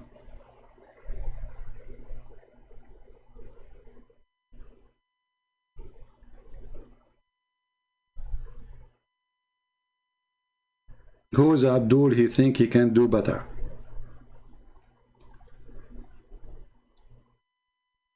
I think this is ultimate fault. Shall we take him? Hello? Hey, ultimate. We need a comedy. Ultimate, are you there?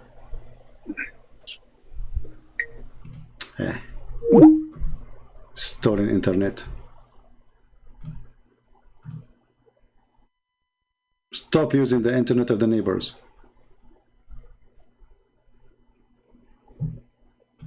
We have here a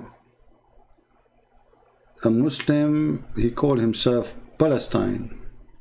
Hey Palestine, I have a question for you, my friend. Why Allah never said the word Palestine? Do you have any idea? I mean, you have a big book. Actually, it's very small. By the way, do you know that all the Quran is not even in the size of the index of the Bible? The Muslim, they say to you, why don't remember the Bible? First, we do not need to recite it, because what is important is to understand, not to recite. Secondly, all your Quran is not even in the size of the index of our book. But the question here, and this is what it's called book, the Quran.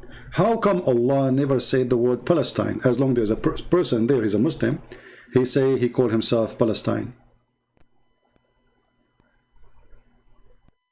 Actually, the God of Islam is a person who he insists that this land, the Holy Land, is the land of the Jews. And actually, he is the one supposedly he gave it to them. Allah is a Zionist.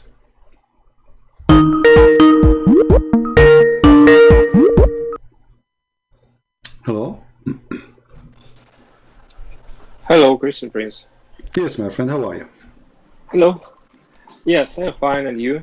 I'm good. Oh, cool. Thank you, CP, for answering my call.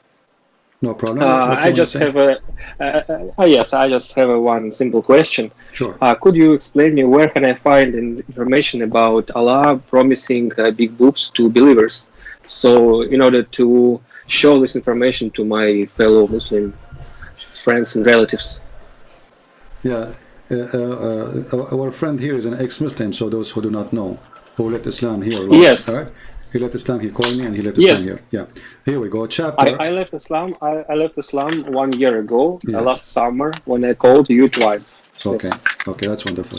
Chapter 78, verse number 33. Mm-hmm. You got it?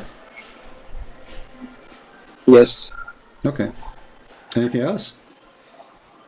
No, thank you very much. I will use this information. Why Thank don't you, let your friends call Again, me? and- Why don't ask them to call me? I will. Because they don't speak English. They are Russians, you know. Oh, okay, okay, I see. All right. Okay, thank you, CP. All Bye. right, no problem. Take care. You know, actually, for me, if there is a reason to convert to Islam, it's going to be the last reason to have to convert to Islam. Women with big boobs, you know, I get scared of them. I mean, come on.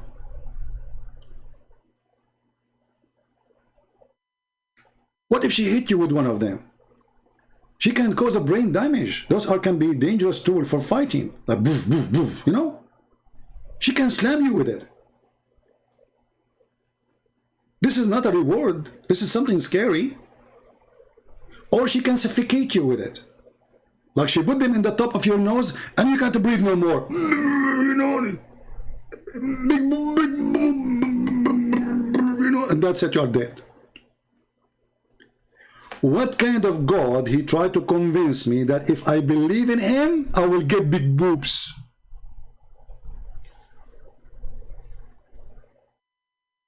Size matter.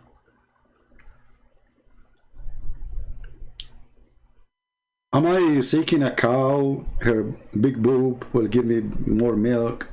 I mean, what is that? This is a woman. What about telling me about this woman who, it's actually not, you know, one woman, there's too many women.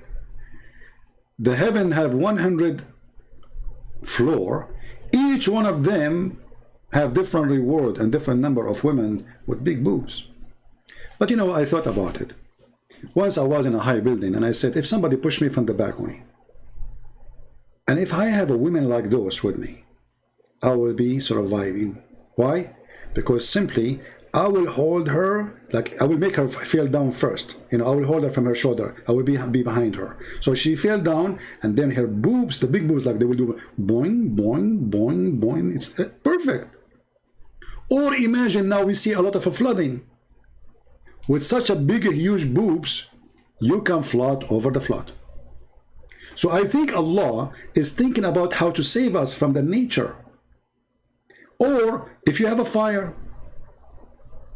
you can squeeze one of those boobs and all the milk come out and you catch the fire dead. Do you see how Allah, he thinks so far? Look, he saved you from falling from the 30th floor.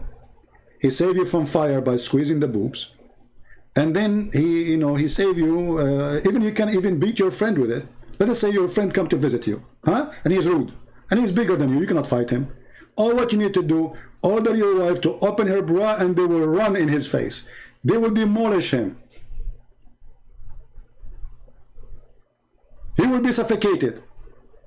Not to forget that Allah, Prophet, he promised a man that his wife will be لَنْ يَسَعُ مَقْعَدُهَا مِيلٌ مِنَ الْأَرْضِ. Her butt will not even fit in 1 mile in the land. And always, you know, I ask myself, why it is so small?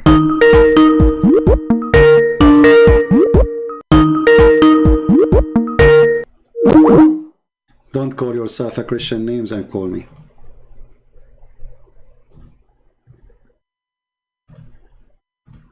Coward Abdul.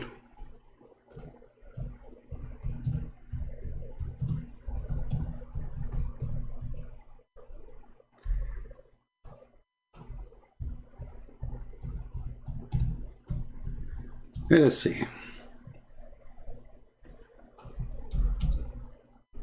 Maybe we cannot find this hadith in English.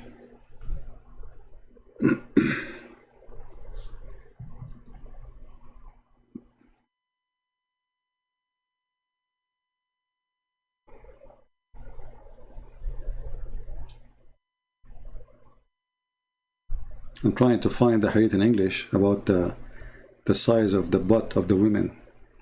Well, you know, I mean, the size of the butt is very important. We have to be honest here.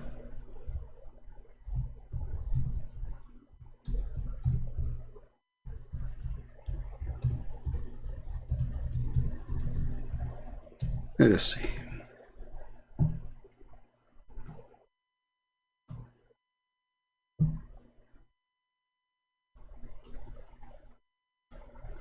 Let's try this one.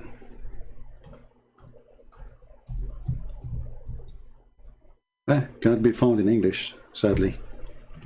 But we can find it in Arabic. And we can translate Here we go. This is Musnad al-Imam Ahmed, volume number 2, page number 537. And this is islamweb.net. As you see, very Islamic website. And the hadith number is 10549. And now what we will do, we will use Google Translation.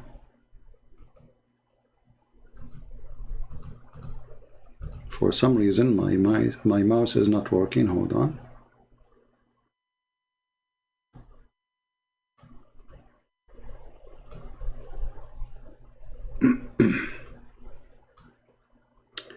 I think by mistake I disabled the right side of my mouse, so it's not functioning right. Let us see. Smart click. Okay, here we go. I think now it's fixed.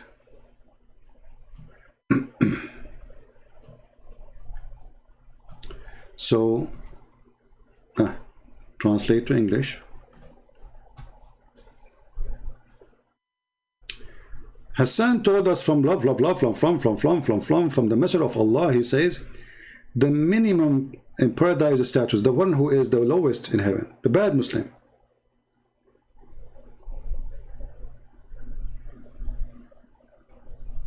This is the lowest reward for the bad Muslim. This is the bad Muslim. He will have 300 servants. And look at the translation here, it's really messed up.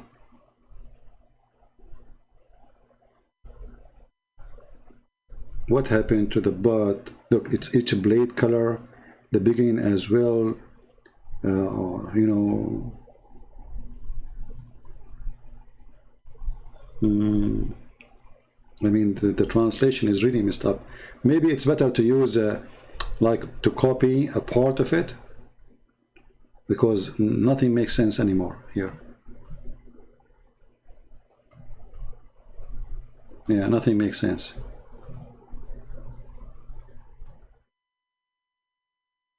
Let us see in different website if we can use Google Translation again.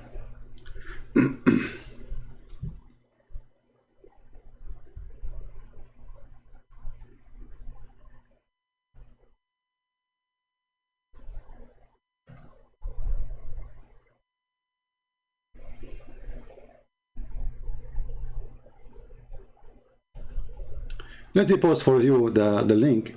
You can try to copy yourself and paste like little by little in Google, because look like when I click at download, translate the whole page is messed up as a translation. Here you will see the last part of the hadith. It says that Allah will give him from the hur 72 wives, additional to his wives in earth, and each one of them is going to have, her ass will take 1 mile size of the earth. This is how big her ass is. So if we copy this part, let's open Google Translation.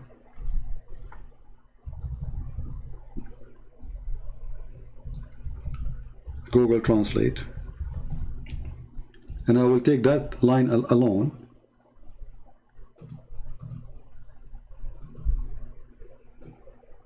And let us see if the translation will be better. So we take it here to Google Translate.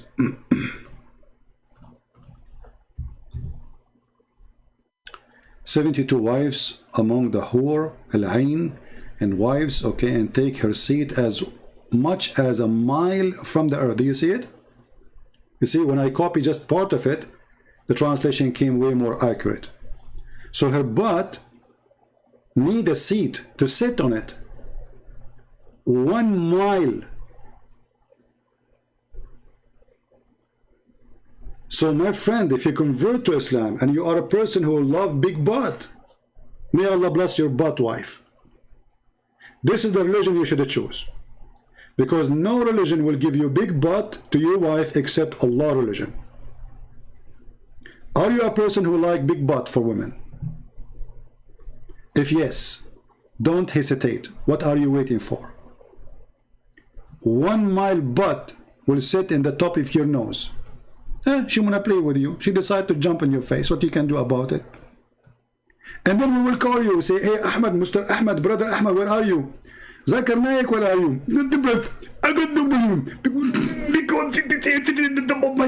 Zakir Naik now entered the butt of 1 mile butt women.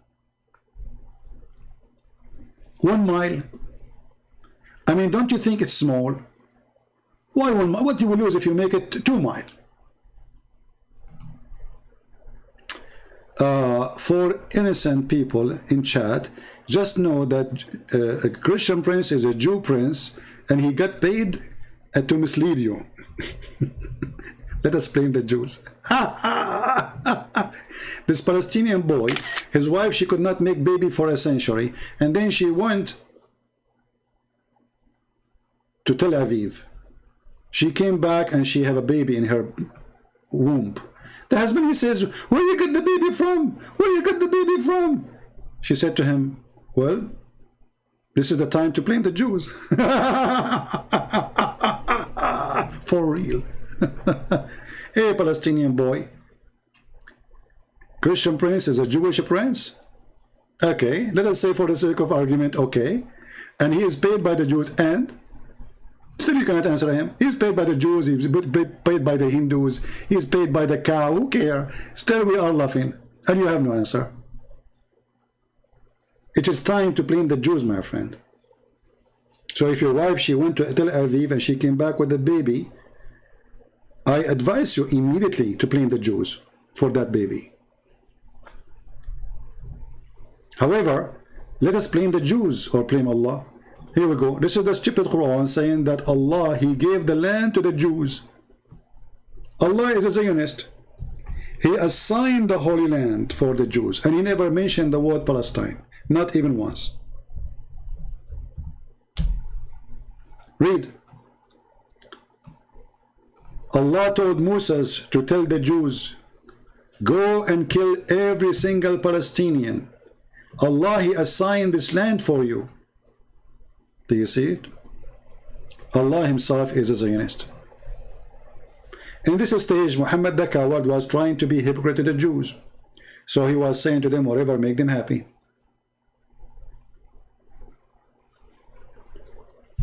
And what he said? That this is a land assigned to the Jews. In the Quran, you will not find one place in the Quran it says that Israel is assigned to the Muslims or to the Palestinians, as they call them today. But in the Quran it assures that those are the Jews, the people of Moses, which Allah has assigned the Holy Land into you. Do you see it? O my people, enter the Holy Land which Allah has assigned into you. Who's talking? Moshe, the Jew. And He gave them back where? Where He gave it to them back? Allah, He assigned it for them. That's it. Allah nowhere assigned it to the Muslims or to the Arab.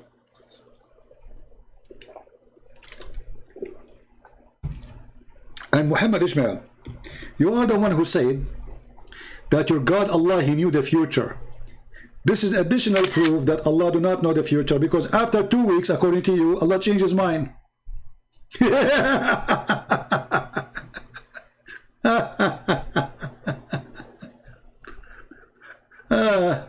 So, do Allah knew that this land should be not assigned to the Jews? Or He do not know? Do He knew the future? Do He knew that this land will be for the Muslims later? So how He assigned it to the Jews? Do He knew that Palestinians, they will convert to Islam if they convert?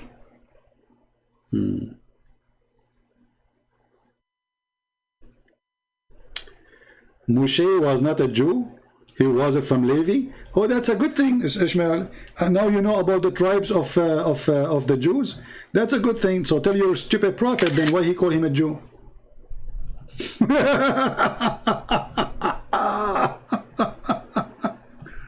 Are you correcting me, or you are correcting your prophet? Because your prophet, he considered Moses and his people Jews. Idiot. Isn't it your God He called the people of Moses Jews. So if Moses is not a Jew, and you said he is from the tribe of Levi, he's expert with the tribes.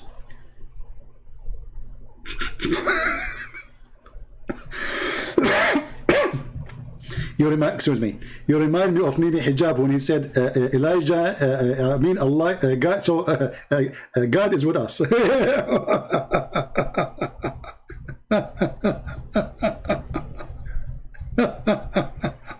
Expert. Oh boy. The best comedy. You know, Muhammad Ismail, why you don't call me? Honestly, I want you to tell me about the tribe of Moses.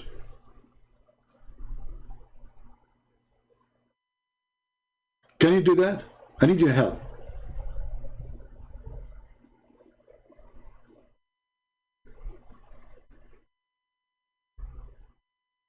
What do you think, guys? Who can help us better than brother Muhammad Ismail?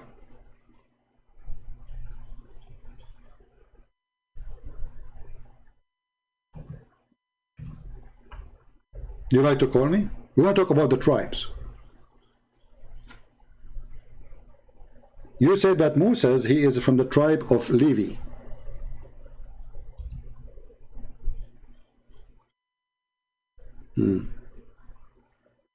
How do you know that?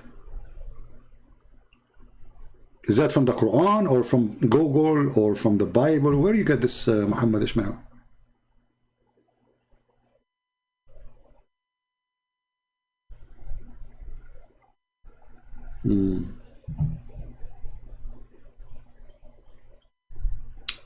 You do not know even anything of history? Who called you a scholar? Well, tell your prophet. You're a prophet. He think that Mary, she is the sister of Aaron, the brother of Moses. And your prophet, he think that Mary's father, his name is Umran, the father of Moses. Is that true? Mr. History? This is, it's even the chapter, it's called the chapter of Al Imran. Who is Imran? According to your prophet, he is the father of Mary. But Imran is not the father of Mary. He is the father of Moses. That make it clear more when Muhammad, he says, "Oh Maryam, sister of Aaron," the eighth, he thought that Maryam, the one in the Old Testament, the sister of Aaron, is the same Maryam, the mother of Jesus. So you're a prophet, the History Channel specialist. He jumped hundreds of years from Moses to Jesus, and he made Mary, or Maryam, the sister of Aaron, she is the mother of Jesus. Based on Muhammad's understanding, Jesus is the nephew of Moses. Okay, Muhammad Ismail, I am asking you, as long you are a person who knows history, how Imran, the father of Moses, become the father of Mary?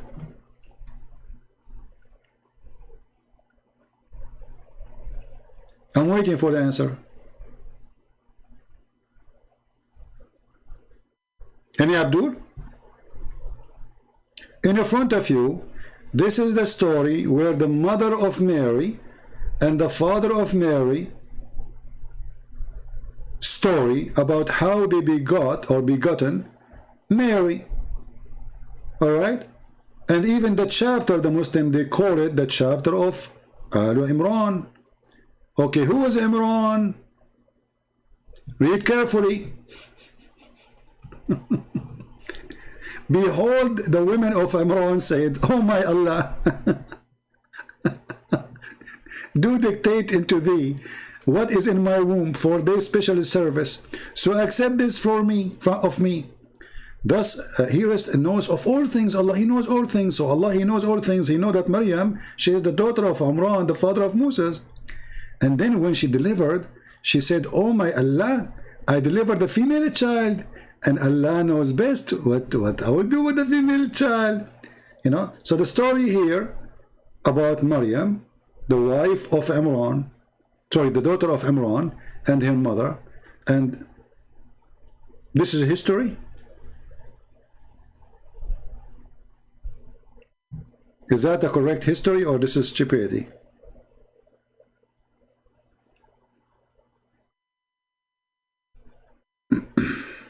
I'm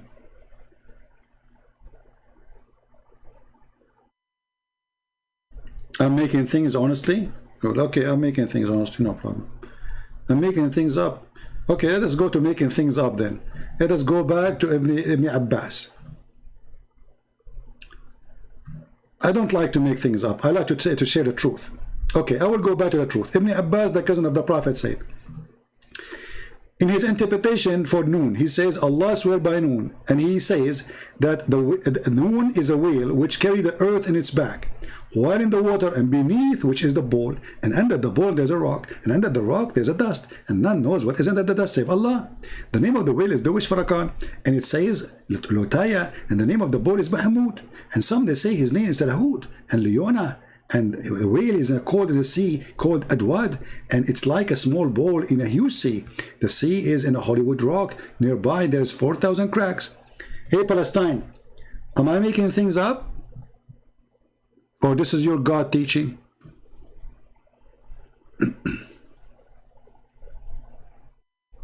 Who is going to say we are making things up? This is the king of Jordan website, by the way. The most corrupt man in the Middle East. And actually, I never saw someone, he claimed to be descendant from Muhammad. He is not extremely corrupt. Prove me wrong. The king of Jordan, the king of Morocco. The king of Morocco, just yesterday, he went with the foreign minister of Israel to visit the grave of his father. They are in love with the Jews. The king of Morocco. Corrupt.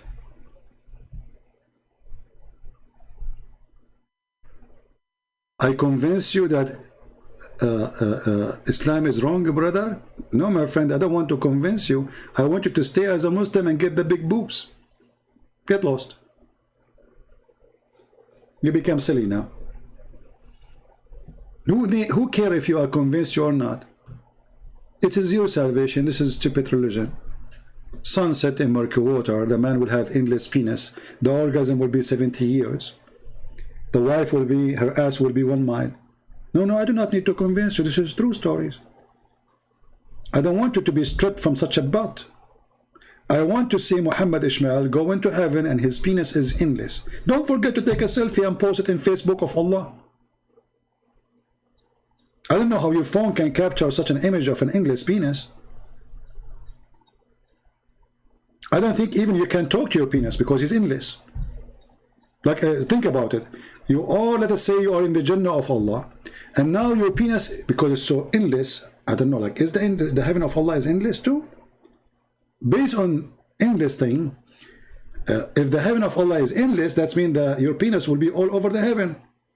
Go into the house of Dudu and Susu and Fifi and Mimi and Tutu. Endless penis? Okay, as long your penis will be endless, where your wife will be located so you can have sex with her? And where she can stop? What is the point of meeting? Do you understand me, Muhammad Ishmael? Now your penis is endless. And now you are going to have sex with your wife. Where your wife she will be located? Because remember, it's endless. That means your wife, she cannot be close to you. Your wife, she have to go like 1 billion miles away. Otherwise, you will not be able to have sexual intercourse. And I have a good news for you, Ishmael. Do you know that even if you do join jihad and get to be a martyr for the sake of Allah,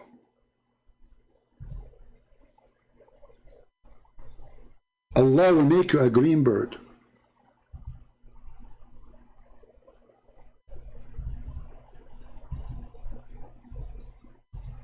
Isn't it? This is the most lovely dream to be. You join ISIS, You die for the sake of Allah, and now you are, Allah will put your soul inside the green chicken.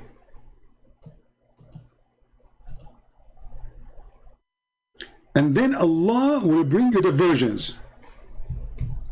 And the virgins are so white, women. Huh? Let me show you the hadith, hold on. I'm trying to find it in English. So now you are a murder for the sake of Allah.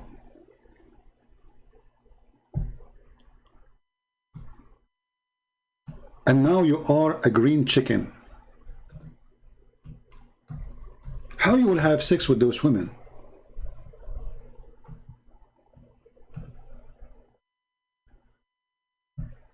Are you convinced, brother, that Islam is telling the truth, brother? Look how many times this hadith is repeated, brother. Look how many times.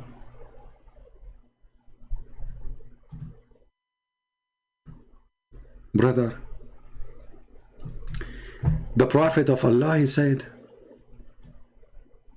the souls of the murderers live in the bodies of a green bird.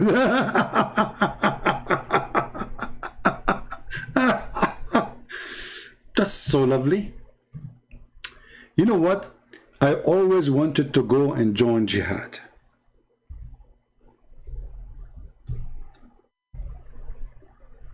So I will become a parrot.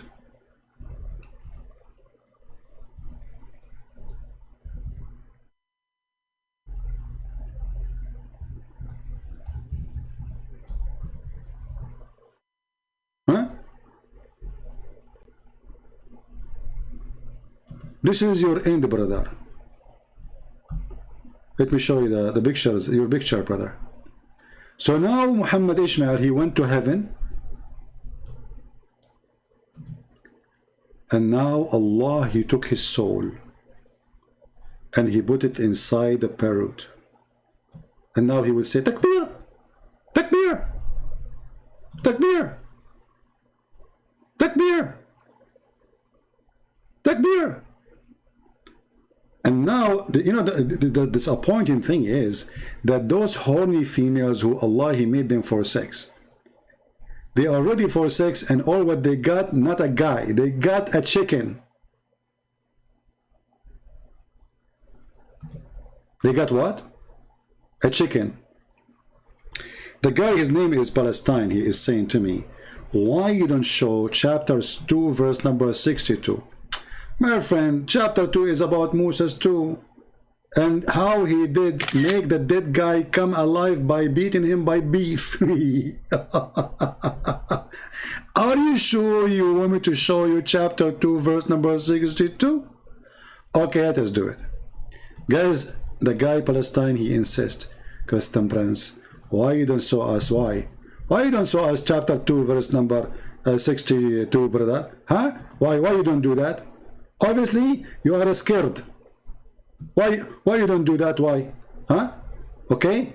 I want you in front of everybody to put the chapter 2, okay.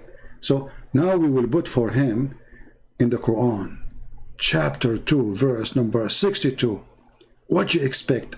Turkey, green chicken? Let us see what this verse will say. The leaking pocket. Okay, let us go to 62. It's going to be shocking. That is shocking. The guy, he said, I am paid by the Jews, and now he is saying to us the Jews will go to heaven. And not only the Jews, the Christian too. And not only the Christian, the Sabian, the one who worshipped the stars. Muhammad is messed up. The Sabian who worship the stars, they hate the Jews and they believe that God of the Jews, Adonai, is the devil. Why? Because he told them to do circumcision. This is what is written in their book. Muhammad the idiot, he made the Sabian believing in the same God. And look what you did, Palestine, Mr. Palestine. So if the Christian, the Jews, and the Sabian, they will go to heaven, that's mean Benjamin Netanyahu, may Allah bless him and give him a big house, and newer bathtub because I heard his bathtub is not doing good. May Allah bless his bathtub. He's going to go to heaven too. So you are a Palestinian, and Netanyahu, you will meet Netanyahu in heaven. And the head of the Shin Bet, and the head of the Prime Minister now, all of them will be in heaven. What a messed up religion. So why the Quran says the Jews, they will be killed, kill them, kuffar? What is this? Anyway, I think we had enough for today. Don't forget, I advise the Muslims who claim victory to download my videos and post them as they are in their channel. At least the conversation between me and you as it is. If you are a victorious idiot. So I want to say thank you guys for being here, and don't forget to subscribe to our channel if you like it, and don't forget to unsubscribe if you don't like it. However, we advise you to unsubscribe because according to Prophet Muhammad, the one who subscribed to Kuffar channel, Allah will take a lot of good deed from his bank account. You don't want to go to sleep and then you wake up in the morning and you find your bank account robbed by Allah for one reason, because you subscribe to Christian Prince. Allah will send his dog to eat you, remember that. Let us talk about Taliban next time. My friend, there's not much to talk about Taliban. The stupid American are stupid American, they will not change. They go to a country, they think, you know, let me teach you something. There's a guy, he decided to teach donkey how to talk. So he sat with him for 40 days. After 40 days, the guy himself, he came out making the voice of a donkey. Those are the American. The American, they think democracy can be spread by occupying the land and by spending some money, and people will change. And we open a school for them, we give them education. Then democracy, my friend, is not something you can spread in Islamic country. Those Americans are stupid. If you stay in Afghanistan for 10,000 years, as long as the country is a Muslim country, you are wasting your time, wasting your money. This is why I believe it is the best thing to do is to leave the country. Let Taliban take over it. Why not? What's our business? If those people want freedom, fight for your freedom against Taliban. Americans should not die for the sake of others to free them. And doesn't matter what they do, they will say they are evil, they are here because they want to seek our money. They spend trillions of dollars. After more than $1 trillion spending in Afghani army, now there's no army. Why? Because they are just a bunch of employees. So Americans are a bunch of fools when it's come to the government. They never learn their lesson. They are a bunch of stupid people who change their mind every 6 months. Trump, he come, he have different idea. Biden, he come, he have different idea. Tomorrow we have new president, he have different idea. It's not a state, it is a farm, you know. USA, it's a farm, and there's two group of businessmen running the farm. And each one of them, he think this is the best way to run the farm. And they consider the whole earth is a farm. And they want to practice their farming skills on other nations. So Afghanistan, nobody can solve the problem of Afghanistan except people of Afghanistan. People, they cannot earn a freedom unless they fight for it. And the person who don't fight for a freedom, he don't deserve it. So I advise Americans to leave Afghanistan, never stay there. It's a big mistake to stay there for a day. They should not even be there. You want to fight Taliban, you can destroy them without even going there. Right now, America can wipe Taliban in 2 seconds. Not even 2 minutes, if they want. But they are potatoes, they don't want to do that, you know. I mean, you can stop Taliban so easy. You can wipe them out. And who's going to question what you did? Nobody. But there's no will, there's no leaders, there is no government, there's no army. It's a farm, you know. Democrat, you know, they are busy now about its offices and money, and it's a business. So America will be different country if they have a leader, one leader. In America, there's no one leader, and they will never have one. And those people in Afghanistan, as long as Islam is there, Afghanistan will never change. As an example, when the American, they choose this guy who is an American citizen, who is Afghani, to be a president. When a person who leaves Islam, they decide to kill him. This is not Taliban. This is the government who is our government. So what is the difference between Taliban and the moderate government? Nothing. They took a guy to jail to execute him because he left Islam under the watch of the American. So what the Americans are doing there? If not the Australian government, not the American government, jumped to save that man, this man will be dead by now. America always support bad government. They never support good ones. Never. This is my experience about America. Go right now and ask yourself, which country in the Middle East America support? Saudi Arabia. You tell me how good they are. The King of Jordan. The King of Jordan, if you say one word against him, you will disappear even if you are his brother. The Prince of Qatar. #1 money bag for Al-Qaeda and ISIS. Erdogan. #1 supporter for terrorists. He armed them, he trained them, he gave them his land. American always support the most evil between Islamic countries. And if a Muslim leader in Islamic country, he don't want to practice Islam, America will go against him. And the example is the president of Syria. The president of Syria, he hates Islam. He is anti-Islam. He put Islamists in jail. What America did? They spent hundreds of millions of dollars to take him away. What America did? They forced this guy to run in the lap of the Iranian. What the American did? They put sanctions on this man so he will collapse, so they can have Al-Qaeda rule in Syria. This is what the Americans do, my friend. So don't tell me, don't ask me to talk about those things. Oil? No, Americans do not need oil. This is another lie. You see, Americans, they are the last one who need oil. We have oil enough for the coming 1,000 years. We have way more than Saudi Arabia. And look at this idiot, Biden. He don't want to dig for oil no more, so we can buy oil from Saudi Arabia.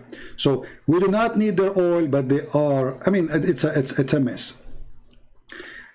An American citizen is more foolish than their leadership. When you vote for someone, he is saying to you, okay, we go green. We are not going to dig for oil, so now we are going to buy it. Who is the stupid here? Still, you are using oil anyway. In the year 2030, half of the cars for sale will be made electronic, but until then, people will die. Stop digging for oil by then. When we have cars made by electric, then says we do not need oil no more. So stupidity is amazing. We do not need oil of anybody. The oil we have in Alaska alone is enough to feed America for oil for the coming maybe 900 or 1,000 a year. Just in Alaska alone. Not to forget Texas and many other places and the Gulf and the sea and, you know, all over. We have an ocean of oil. We have an ocean of resource. America is like Russia. You know, the Russians, they do not need anyone else. They do not need oil of anybody. So this is not about oil. This is about corporation. Corporations who control this earth. It is not the oil in a country. It is corporation and where their stock is located. So a corporation who control a king, they tell the king what to do because this is where their business is. And the king have to obey, otherwise they will take him down. And this is what happened always in USA. The one who elect the king is not the people. It is the corporation. This is why you see that they are fighting over how much money you can collect for the election. Why somebody need billions of dollars for election? If people elect a person, why we need that money? What the money for? The money is to brainwash the people. Who can control more media? Who can brainwash more people? Who can control them by spending more advertising? He will win. So it is not really about what you think. You know, many people think that America is not a country as much it is a corporation. And this corporation now own more than half of the earth. We have 4 or 5 people in America. They own the whole world, not only America. As an example, which country do not need to use Google every day? Which country do not need the service of Google or Android? Which country do not need Android and Apple? Which country do not need the technology of America? Which country can stay away from the internet of America? The internet is owned by America.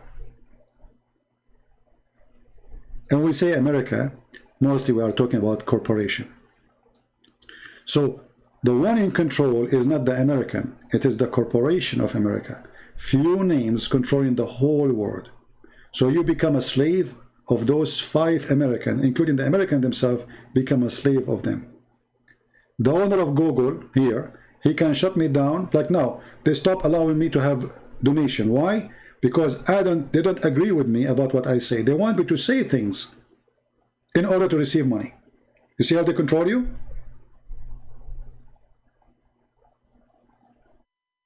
I used to be able to receive donation in YouTube.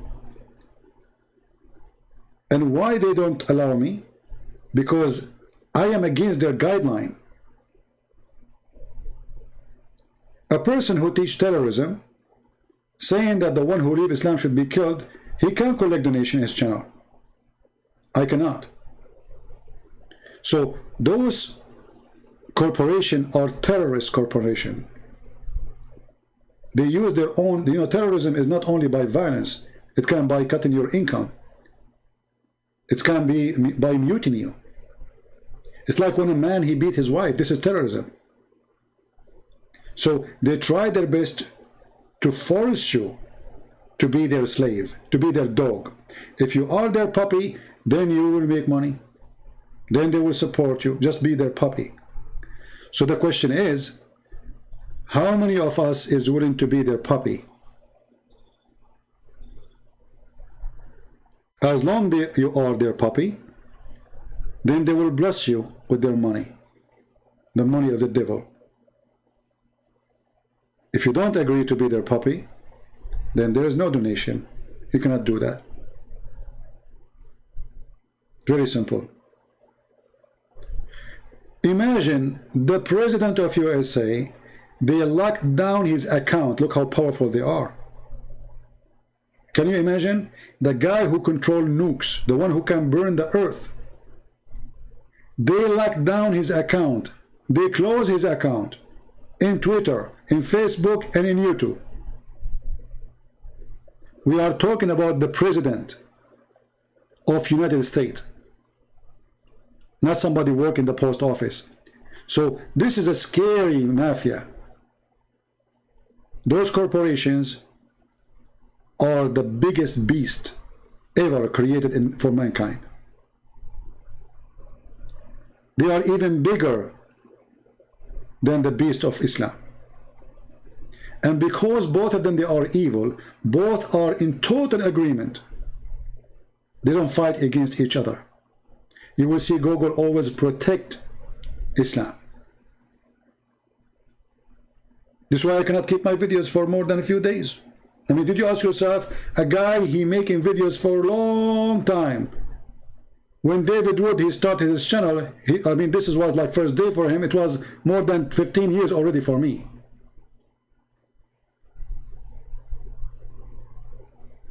So where's my videos? Why I cannot keep them there? Because the beast is the guardian of Islam. They will not let you humiliate this cult.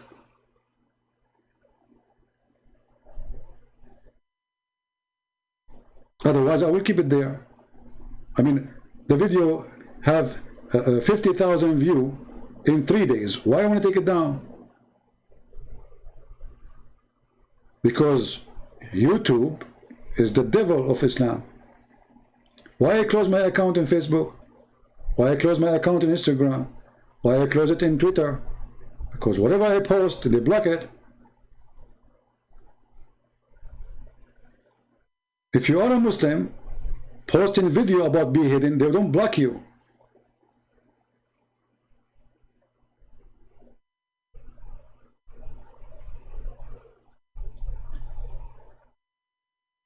In the same time, sadly, even Christians don't support us. Christians, they send me messages schooling me about how to talk. They want to teach me how to talk. Not only we have war with the devil of Google and the devil of Facebook and the devil of the social media and the devil of Muhammad, we have war with the Christians.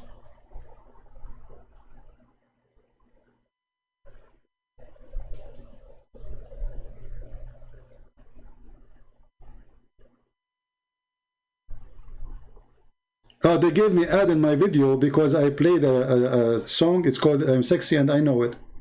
I played not even 10 seconds of it. When you play that, there's a copyright, so they can place an ad on it. And the ad was a Muslim ad. Donate for a mosque. They forced an ad on my channel. Can you believe it?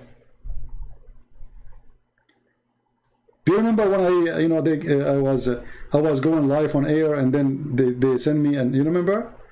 Yeah, I was live. They gave me warning right away.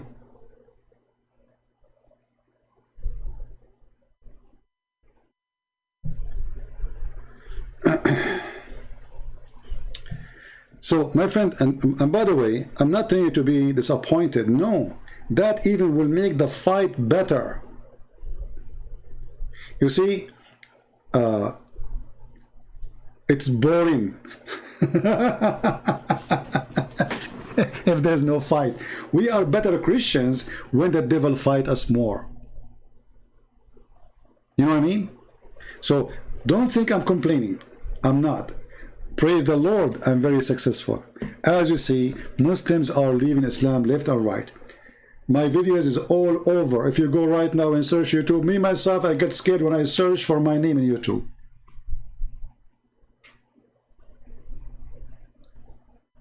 I mean, my videos is all over. My books is all over. My books translated to all languages in the world. Soon we will have it in Chinese. So, are we successful? Absolutely. When they fight us, they bring us success, not the opposite.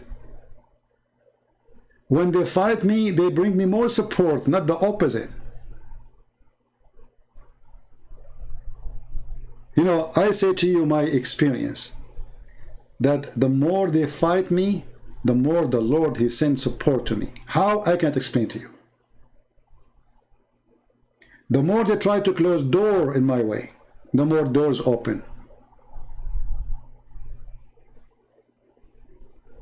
So don't ever think that they are strong and we are weak. They are the weak. And this is why they try to mute us, to silence us. The strong one, he do not need to silence others. Say whatever you want. They speak about the freedom of speech, but it is only their freedom of speech is allowed, for they are hypocrite.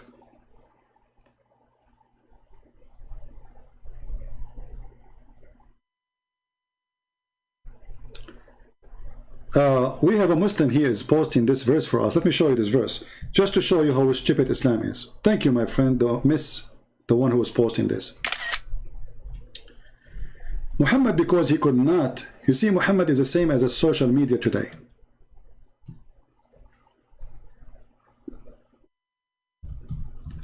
So this Abdul is posting this verse for us in the chat. And this verse again proving Islam to be false. So this is the comment of this Abdul. May Allah sharp the virgin nails for him. يريدون ليطفئوا نور الله بأفواههم والله متم نوره blah blah blah blah. Let us see what this verse is about, and then you will die laughing. Chapter 9, verse number 32.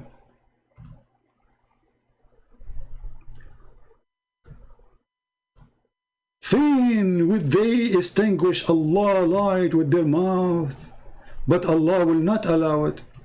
See, you just proved to us that Allah is a dumb, is a stupid, and he cannot do it. Because if Allah, he will not allow it. So why Muslims are leaving Islam when I talk to them?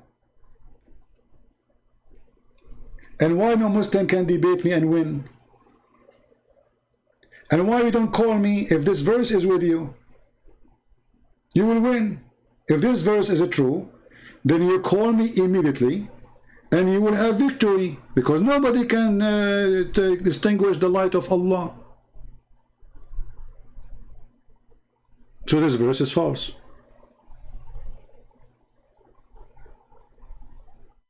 And why you need to do jihad if Allah protecting the faith anyway?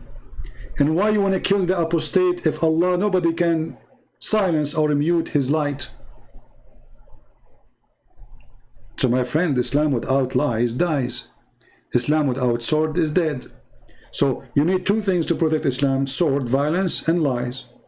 Allah Nur does not exist. Thank you for posting this verse. You proved to us that Muhammad, he could not answer the Christians, the Jews, you know, especially the Christian and the Jews. And because of that, he said, oh, they want to extinguish the light of Allah. What is the answer? He could not debate them. And what is the light of Allah? The light of Allah, that there is a penis which is English, and there's a woman with big boobs waiting for you. That is the light of Allah? Or this is the light of the nipples?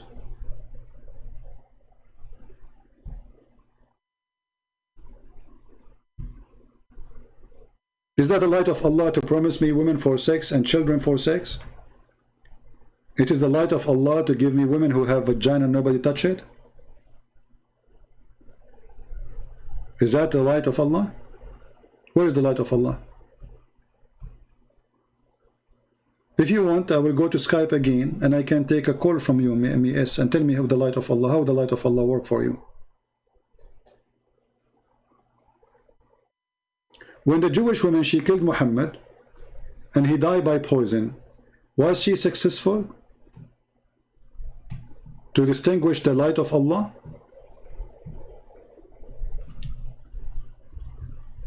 She killed Muhammad. And Muhammad described in the Quran as Sirajan Muniran. So he's light lamp. Not only a light, he's a lamp. Here we go, a Jewish woman. She extinguished the light of Allah by little poison. She went to Home Depot. She bought rat poison. Muhammad, he ate it. The rat, he died. So how nobody can extinguish the light of Allah? And then we find that the goat ate the Quran, and a lot of the Quran is missing. But nobody can extinguish the light of Allah. Okay, where is the verses of a breastfeeding for adult? As long nobody can extinguish the light of Allah.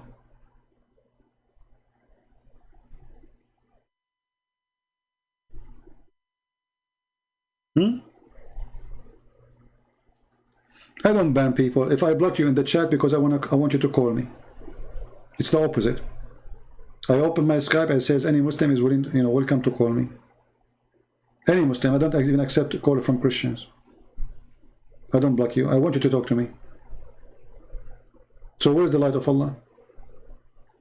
How come Allah did not warn Muhammad not to eat the goat which full of poison so he will not die? The Muslim, they say that the goat spoke to Muhammad. The goat spoke to him after he ate her.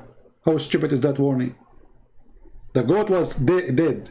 The goat is dead, and now Muhammad is talking to the goat, and the goat, she said to him, Prophet, don't eat me.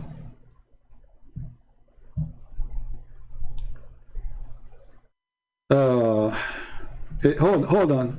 Al-Amin, he's saying, sadly, somebody deleted his message. Okay, let me copy his message. I will put it in the screen. Al-Amin is saying the following. Thank you, Al-Amin, for your post. You see, you are welcome, but you are exposing your prophet again. You said, Christian Prince, you are just a foul-mouthed mocker debating you is like a wrestling with garbage back. Why would decent Muslim would do that? Okay, that's a good thing to say. So the one who whistle with garbage bag is not worth of a fighting with him. Correct? That's wonderful. Well, you idiot, you just said that the one who have a bad mouth is not worth to speak to. The one who do mockery is not worth to speak to. So when your prophet, he said, the man who is proud about his inheritance in the time of Jahiliyyah, before Islam, go and tell him, bite the penis of your father. Is he worth to talk to? The one who is against foul mouth. First of all, show me where I use foul mouth. If I say the word vagina because your prophet says vagina. If I say penis because your prophet says penis. Here we go. Your prophet says the one who is proud about his inheritance before Islam, tell him to go and bite the penis of your father. Is that a foul mouth? It's not mine. I'm quoting your prophet. So look what you just said. You just admitted that your prophet is a filthy man. When we quote him, we will sound dirty. Don't quote Muhammad, because the second you quote Muhammad, you sound filthy and your mouth is filthy. Thank you for saying that. Or shall I show you Abu Bakr saying, go and suck the clitoris of Allah? Suck the clitoris? Is that how you say to a man? Go and suck the clitoris?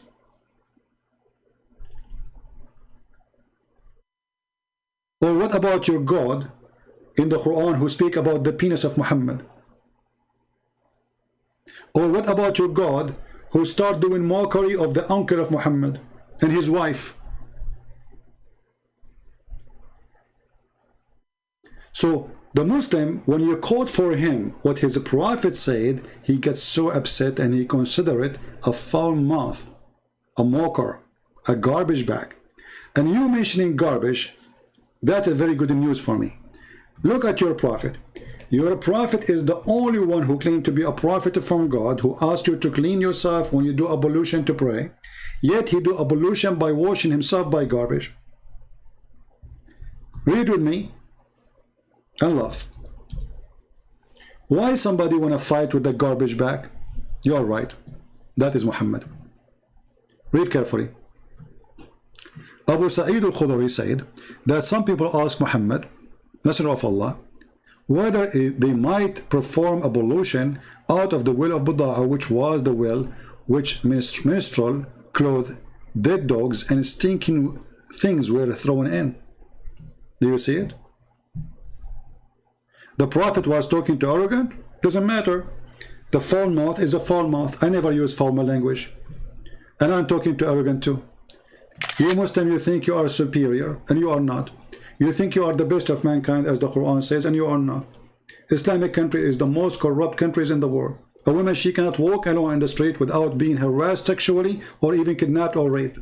This is why you need a guardian with your wife when she walks in the street. A Muslim, he cannot have a window in the Middle East or in Islamic country without bars. You walk in USA, you don't find single bar in the window. Go drive all over USA. You will not find one single bar on the window. Why? Why in Islamic country you cannot have a window without bars? Is that because you are trustworthy, or because a nation become a nation of thieves? So you claim to be the best and you are the worst. Why a woman, she need a guardian when she walk in the street? If she is secure and she live in Saudi Arabia and all are believers, why she need a guard? Well, she need a guard because Islam turned human being into a beast. So the second they see a woman alone, she is a target. But this is not the case in other countries. Women, they go to the mall, they do shopping, they go to work, they go alone, they even stay late.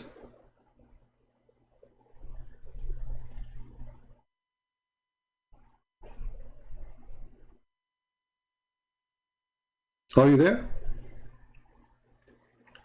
And you know, not to forget, Muhammad is the best example of Muslims. Muhammad, he went to his own son's house.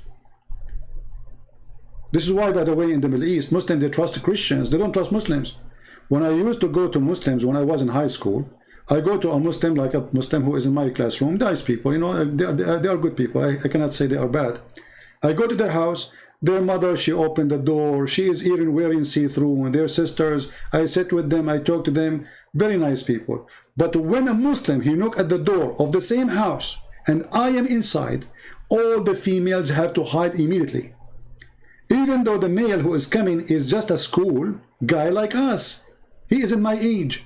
So when a Muslim come, this is what I learned. When a Muslim come, the sister of this guy, they hide, his mother hide. They don't even bring the coffee to the room. The guy, he go to the kitchen, he bring the coffee. When I am there, I sit with them in the living room. And they don't change their clothes. I drink my coffee or my tea with his sisters and his mother. They are not ashamed or they are not shy. But when a Muslim come, you see the difference? Muslims don't trust Muslims. And the guy who is listening, he knew that this is true. And why they want to trust a Muslim when Muhammad, he made Islam a mockery? Muhammad, he went to the house of his own son. What he did? He flirted with the wife of his own son when she is married. Is that true? It's in your book.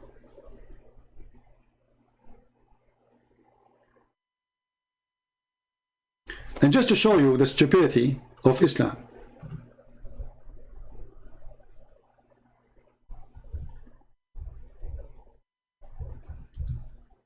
when a blind man came to visit Muhammad,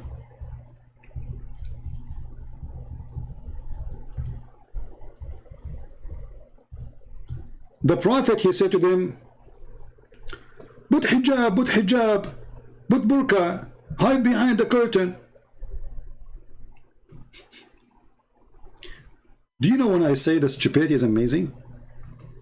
Let me show you an amazing stupidity. Read with me carefully. This is Sahih Hadith. They cannot say it is weak and this garbage, you know? All this madness. So, it says here,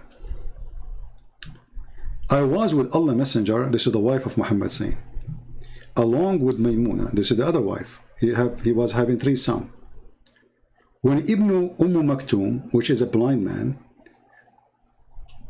and who was a blind, come to visit him. Okay, so a blind man come to visit Muhammad. Look what happened. This incident took place after the order of hijab. Okay, the Prophet told us to hide ourselves. Like what? We said, oh Messenger of Allah, he's blind. And able to see us, nor does he know us. He replied, are you blind too? And you are unable to see him? Any Abdul here? So are you saying that Muslim women are not allowed to see men? Are you saying that Muslim women are not allowed to walk in the street and their eyes is open? So what hijab is? So all the hijab we see Muslim women are wearing is a fraud. Because the hijab of a Muslim woman is a Muslim woman, she should not see anyone. Not only she have to cover her hair as they lie to us. Hijab is putting a woman behind the curtain and no man can see her and no man she can see. Prove me wrong. And the stupid Muhammad, he is saying to the women, wear hijab. Like, how, you idiot. So why they want to wear hijab? Oh, no, okay, wear hijab. And now because they got him busted, he's stupid, he's a fool. He noticed that the women are smarter than him. But he cannot admit that he was a stupid when he said that, because the guy is blind. So he had to cover it. He said, so, okay, well, he's blind. Are you blind too? You see the stupid? You see the stupidity? This is Islam. A man he don't trust, his name is Muhammad. He is the prophet of Islam. A man who is a blind, poor guy, he don't even trust the guy to be in his house and the women is there. So why Muslims they trust each other? They will not. But the reason Muhammad he don't trust any man to see his wife, or even not to see even the blind, because he is filthy. He knew what he do when he go to the house of others. You know what I mean? When a person is guilty of something, his guilt is always there. If a thief is a thief, he see everybody else is a thief. Are you getting my point? A man who go to spy at women of others, he believe every man will spy at his wives too. So Muhammad, he believed that if this blind man he come, he is going to be dangerous to his wives, because his wives will see him and they will get horny. It's haram. He is insecure.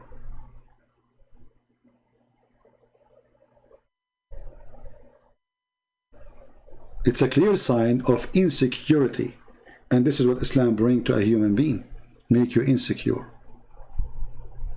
Hijab is a sign of insecurity, not security. The woman is a vagina, we cover her because she is at risk. Oh, I have to protect the vaginas, I have 4 vaginas, I have to protect them. So wear the hijab, okay, put your head in the ground, don't look there, don't look there. Because the man is insecure. He believes his wife, if she look at the man, she will have a wet dream, because he don't do what a man need to do.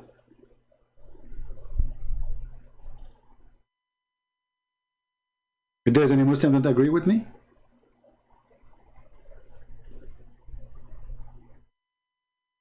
And by the way, even Allah himself, he wore hijab. Allah never speak to anyone except from behind of a hijab. And this is in the Quran. Chapter 4, 42, verse number 51.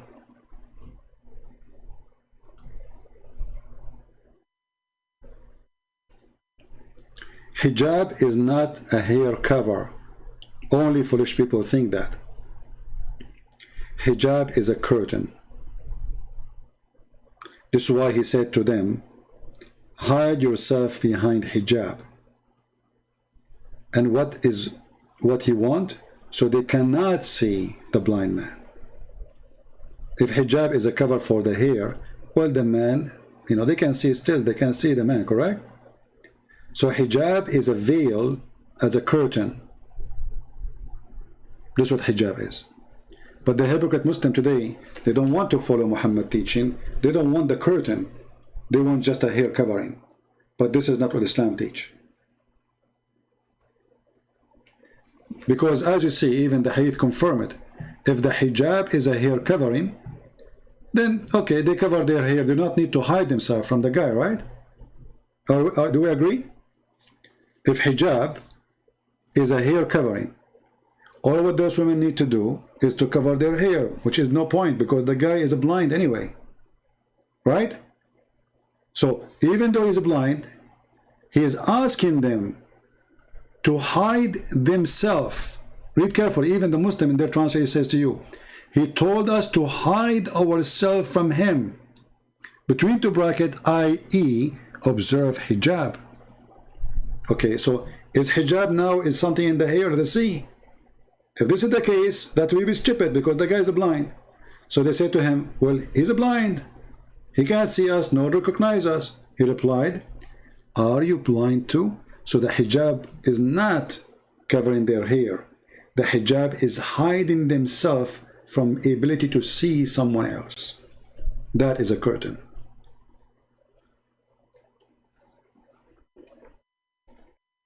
Anyway, this is not the only thing Muslim, they always have wrong understanding.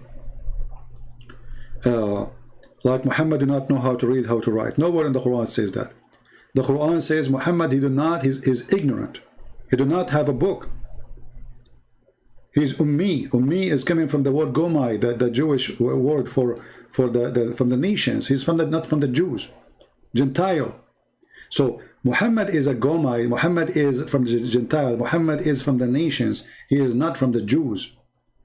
He is not from the blessed nation. This is what the Quran is saying. The Muslim, they come and says he was unable to write or read, when there's nowhere it says that. Anyway, guys, I think it's time for us. Do we have any Muslim want to call? If there's any Abdul want to call, I can take one more call for the sake of the shin of Allah. Anyone? And remember, Islam makes sense. God cannot be a man, but he can be a shin. Makes sense. God cannot be a man, but he have 5 fingers. Well, makes sense. God cannot be a man, but he have 2 eyes. Okay. God cannot be a man, but he have a physical shape. Okay. But God is almighty, but he cannot be. How he can be almighty and he cannot be? So all the logic of Islam is broken and it is leaking. They lie to themselves about good deed and bad deed. Where is the good deed in Islam? There's no good deed. As you see, everything is destination. Even a thief, he steals because Allah destiny for him to be a thief. So where is the thief? There's no thief.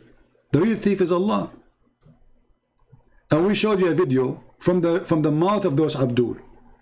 Explain how a person who stole, they brought him to the caliphate, and this person, he should be punished. Why he should be punished? Because he's a thief.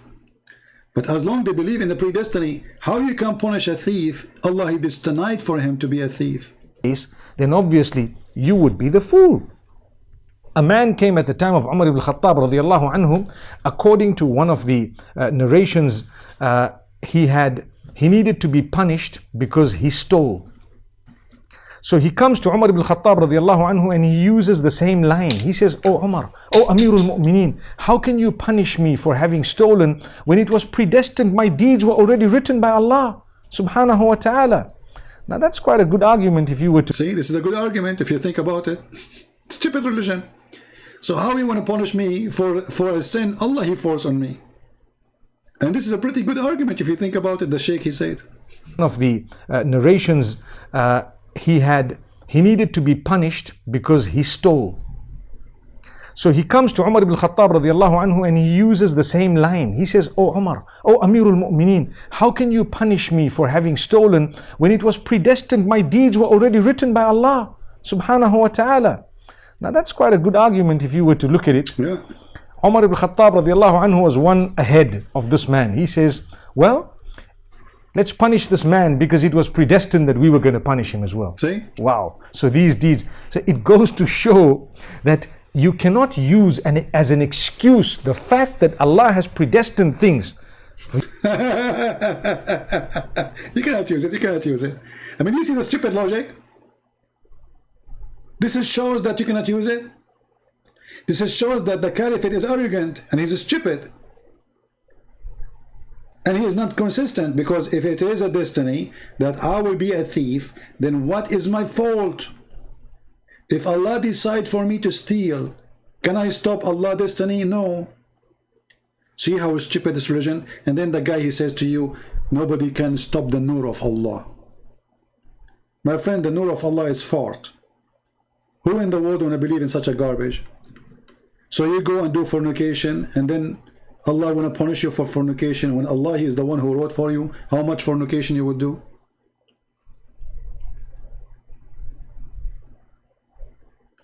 One thing I have to say before I leave for today: stupidity is Islam, and Islam is stupidity itself.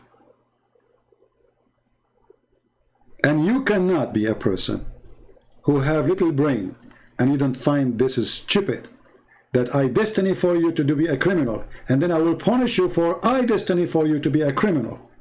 That is even a crime.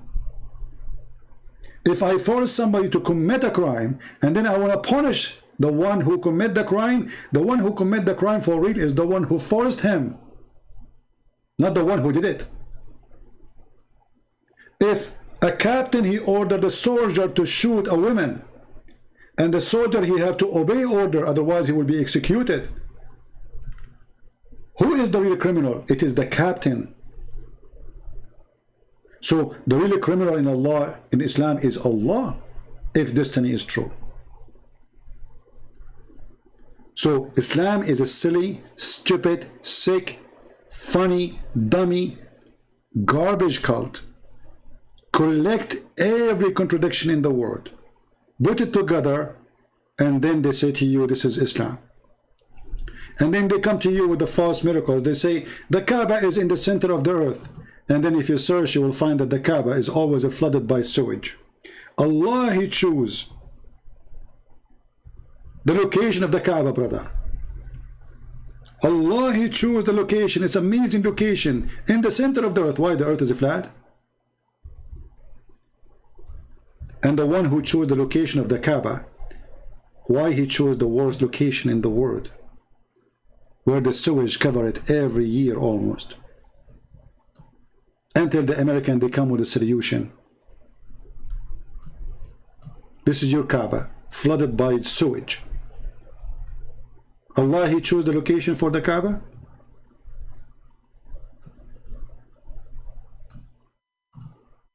This is how God, He chose the location of His house.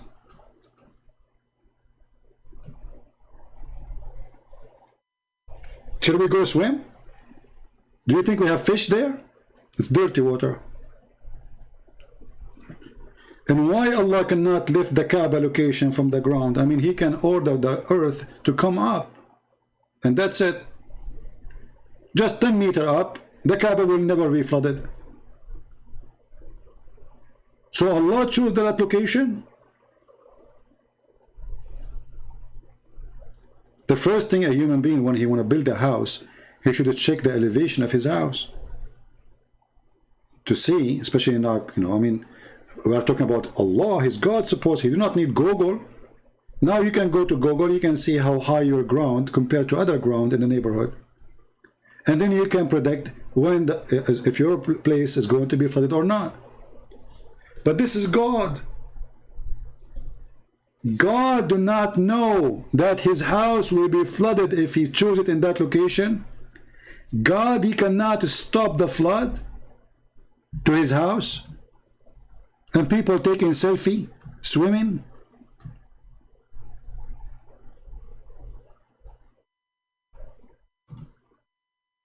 This is the house of Allah, thanks to the oil. Now there's marble. Now there is air conditioning. You should see the house of Allah just right after the oil start coming. Let me show you. It's like a stable of a horse, literally. This is the Kaaba. This is the house of Allah. For the last 1400 years. This is the house of God. The Muslims, the Ottoman, they were building their palaces. The Muslim, the Caliphate, they were building palaces using the Christian builders in Spain, the Christian slaves. But their Kaaba is like this. Look at this Kaaba. Look at this. This is the Kaaba. Nobody even lived there. This is just 100 years ago.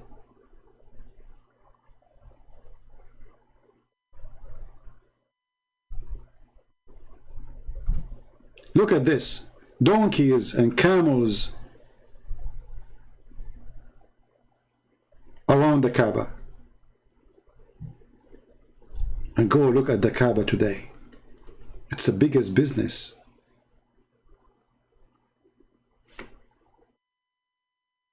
Saudi Arabia make billions of dollars every year from Hajj, from people visiting the Kaaba. 5-star hotels around the Kaaba.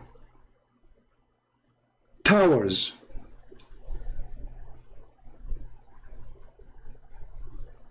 Look at this. This is the Kaaba.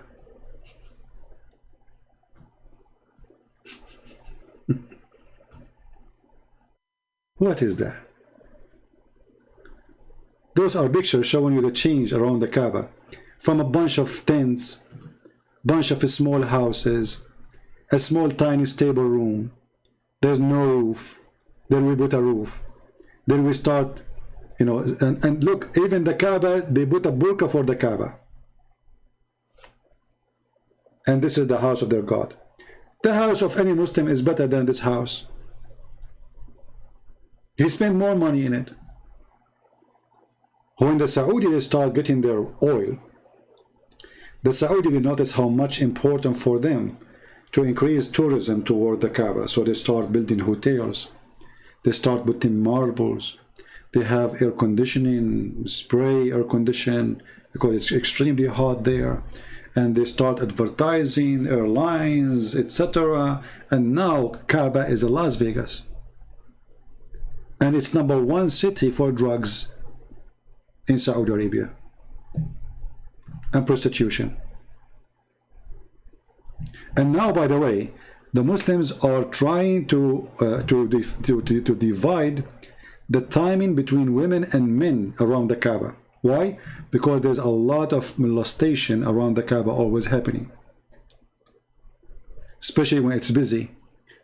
Every horny man in Mecca, if he want to molest women, he go and he claimed that he is going around the Kaaba. He go behind the women and he start touching her. And now they are thinking seriously about separating between the men and the women. And look at this religion. If Al-Kaaba is being flooded, that make Islam false, then tell us what happened to the Holy Temple of Solomon.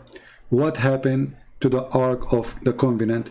Pagan play with it. Okay, let us show you how stupid what you just say. Jesus, he predicted that this temple will be destroyed. Correct, guys? And God always, he punish his people for a crime they do against him. God don't care for a rock. God care for the people. When they are wrong, God punish them. So Jesus, he predicted that this temple will be destroyed. And he said, not a stone will be above a stone. So this was not a surprise for God. You are being silly. Now, when we see that the Kaaba is destroyed by Al-Qurmuti, and then their prophet, he claimed that the Kaaba have a Lord will protect it. Rabbun yahmiha. The Kaaba have God protected. Isn't it the Kaaba, according to the Quran, the chapter of the elephant, an army of elephant came to destroy the Kaaba, and then Allah, he sent an army of birds to fight the Ethiopian, which is a fiction story? How come Allah did not protect the Kaaba from the flooding, or from the Caliphate, or Al-Hajjaj, or Al-Qurmuti? Al-Qurmuti, not only he destroyed the Kaaba, he was screaming in the middle of the square yard of the Kaaba, saying, "Hey Allah, where are you? Where is your birds?" And then he took the Kaaba and he make it a poo-poo stone for more than 20 years. And then the Muslims, in order to get the black stone back, they have to pay Al-Qurmuti ransom. Imagine, they send a messenger to the Caliphate of Al-Fatimi. Those are the Shia, saying to him, "We beg you, speak to Al-Qurmuti. Tell him how much he want to give us back the black stone." Where was Allah? So in your Quran, Allah, he claimed that he protect the Kaaba when the Kaaba was surrounded by kuffar, by idols. And then Allah don't protect the Kaaba when the Kaaba have no idols around it. Why? Do you see the stupidity? The God of the Jews, he told them that you will be taken, that you will be enslaved, that you will be even cursed if you don't follow me. They are punished. Here, what happened here? Allah, he punished the Kaaba, his house. The temple of Solomon is the temple of Solomon. Is a temple built by man, not by God. So?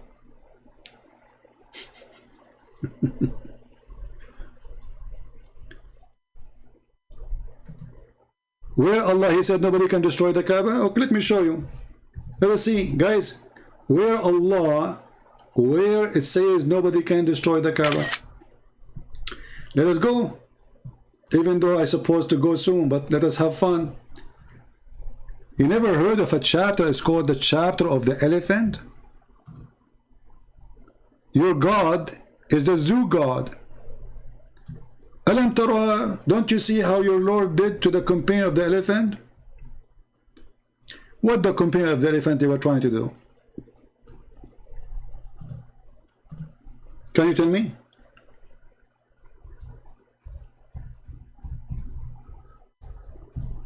Are you there? They were coming to destroy the Kaaba, correct?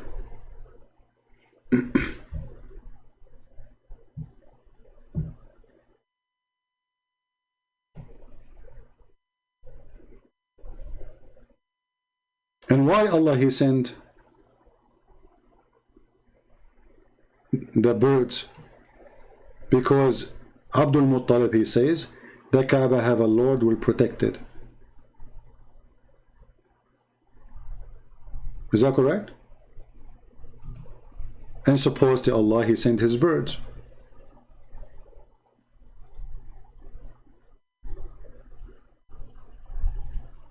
Are you there?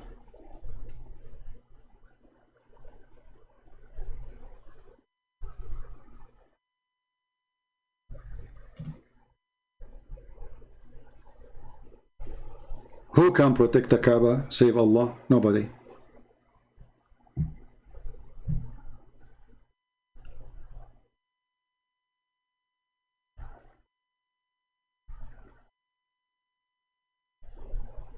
Any Abdul?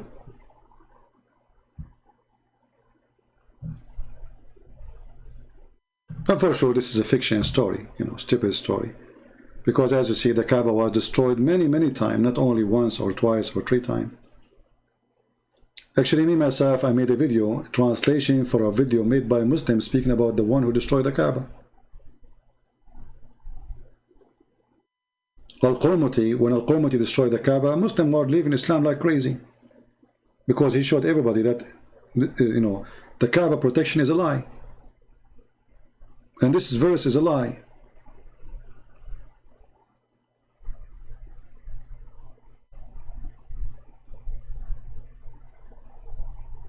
And how in the world even an army of elephant can come to Mecca? Do you know how much water the elephant need a day? Do you know really how much water need? The elephant not only need a lot of water to drink, he need a lot of water to cool down. He cannot keep walking in the desert. There's no rivers, there's no lakes. An army of elephant coming all the way from Ethiopia, all the way to Mecca. Is that a joke?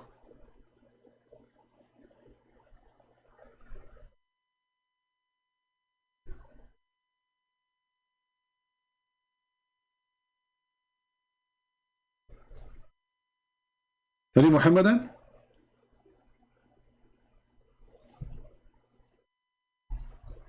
I mean, if you say to me an elephant in Africa, I say in Africa there's a great rivers, there's a great trees, there's desert, yes, but there's a places for elephant to survive. But in Mecca there's no water. In the way to Mecca there's no water, there's no rivers, there's no lakes. There's, I mean, an elephant, he cannot go long without water. He will die.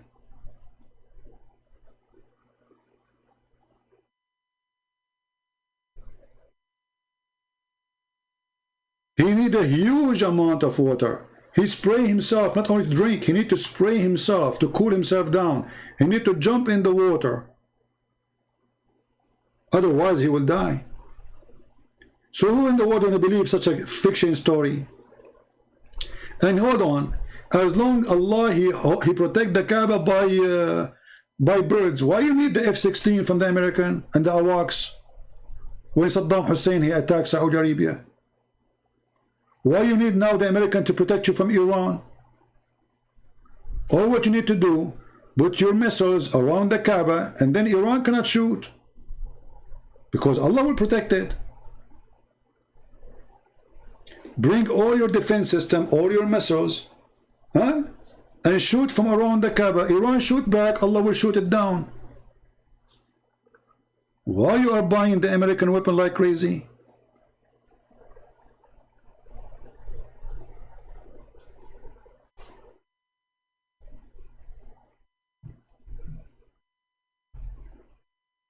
So, you know, this is always a joke. And the funny, Allah he protect the Kaaba when the Kaaba was surrounded by more than 300 idol. Against what? Against a Christian army. Isn't Muhammad, he said the Jews and the Christians, they will go to heaven? So why Allah do not want the Christians to free the Kaaba from the pagan?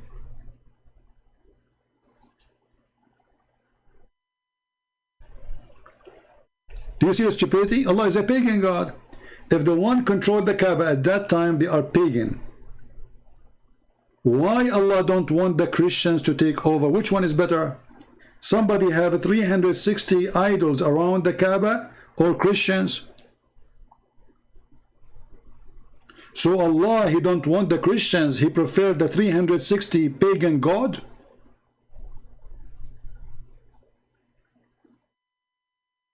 And why Allah protect the Kaaba when the pagan are around, but he don't protect the Kaaba when the Muslims only was there?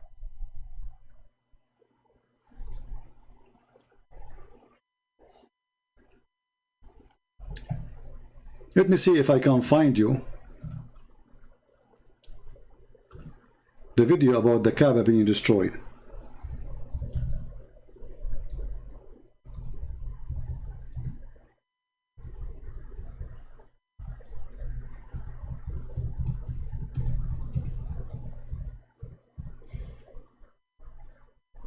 Here we go. This is a sheikh, his name is Muhammad Hassan.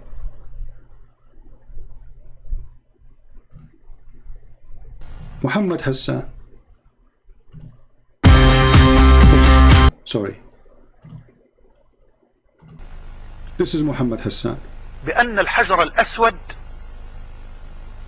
قد سرق من الكعبة وأخذ، وظل الحجر الأسود بعيدا عن الكعبة 21 عاما أو يزيد. تقول إيه؟ الله يسامحك يا محمد، الكلام ده صحيح؟ جبته منين؟ اقرأ التاريخ. بقول لك انظر للتاريخ نظرة أعمق، ارجع للتاريخ انظر نظرة أشمل.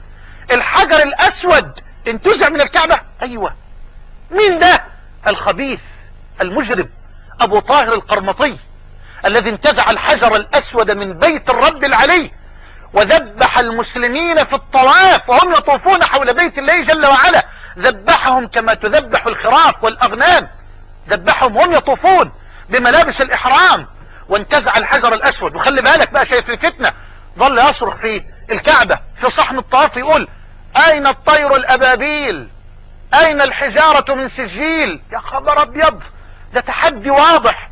بتقولوا لنا طير أبابيل نزلت على أبرهة الحبشي، وبتقولوا لنا حجارة من سجيل نزلت على أبرهة. فين الطير دي؟ أنا عاوز الطير، عاوز الحجارة. يا الله. See? The guy, he destroyed the Kaaba, he took the black stone, make it a purple stone, and he was screaming in the middle of the Kaaba, saying to Allah, where is your birds, you liar? Where's your birds?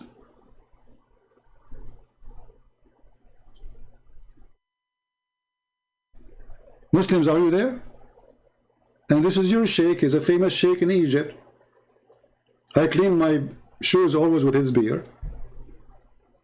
He is explaining to you that he was shouting, saying, Allah, where is your bird, huh?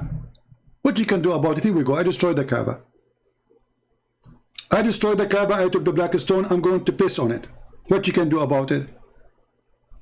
What Allah he did? Nothing. The Muslim, they have to pay him back money to get the black stone. And what the Muslim they got today? Did he even give them the black stone? He gave them little rocks. They did not get the black stone.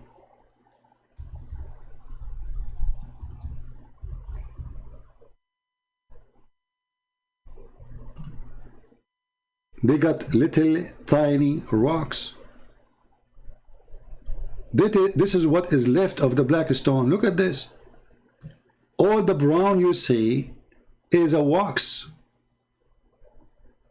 It is what? It's a wax. The only stone, or kind called a part of a stone, is those little tiny things, little rocks in the middle. You see it? There's no black stones, nothing left. So the story about the black stone sent by Allah is a joke. Why Allah could not protect his stone? Where is the stone? Look what happened. Look what we have today. The Muslim, they go to Hajj kissing black stone. No, they don't. They are kissing little rocks. And the Saudi, they insert it inside wax. This is why they have guards and they have a camera installed there. So if somebody tried to pick it up by a little knife or something, or even by his nails, he will not be able. Erdogan, he have one of the rocks of the black stone. He's proud about stealing it from the black stone. Imagine the Turkish, they stole a rock from the black stone. So now they have 1, 2, 3, 4, 5, 6. Erdogan, he have one. There are 7. He claimed that this is one from here. Small, tiny one. Erdogan, he stole a stone from the stone of Allah. And Allah was not able to stop the Turkish from stealing his stone. And yet they say to you, the black stone is sent by Allah. Okay, and it's going to witness for you in the judgment day. It's going to have a mouth and a tongue. But as you see, nothing left of it.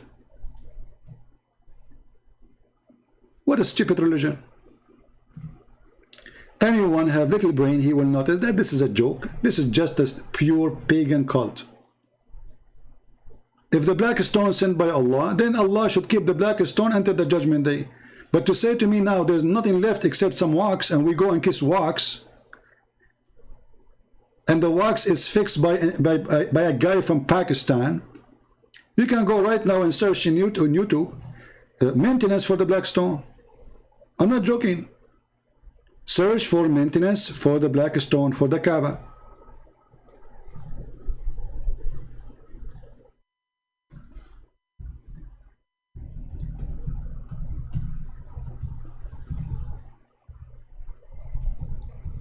I will search. I'm typing in Arabic. It's okay. I type in Arabic by mistake, but Google understood me. Look, they are doing maintenance to the black stone. You see? Look. He have like a heated cable, and they are putting the wax. You see the wax is smoking inside the black stone.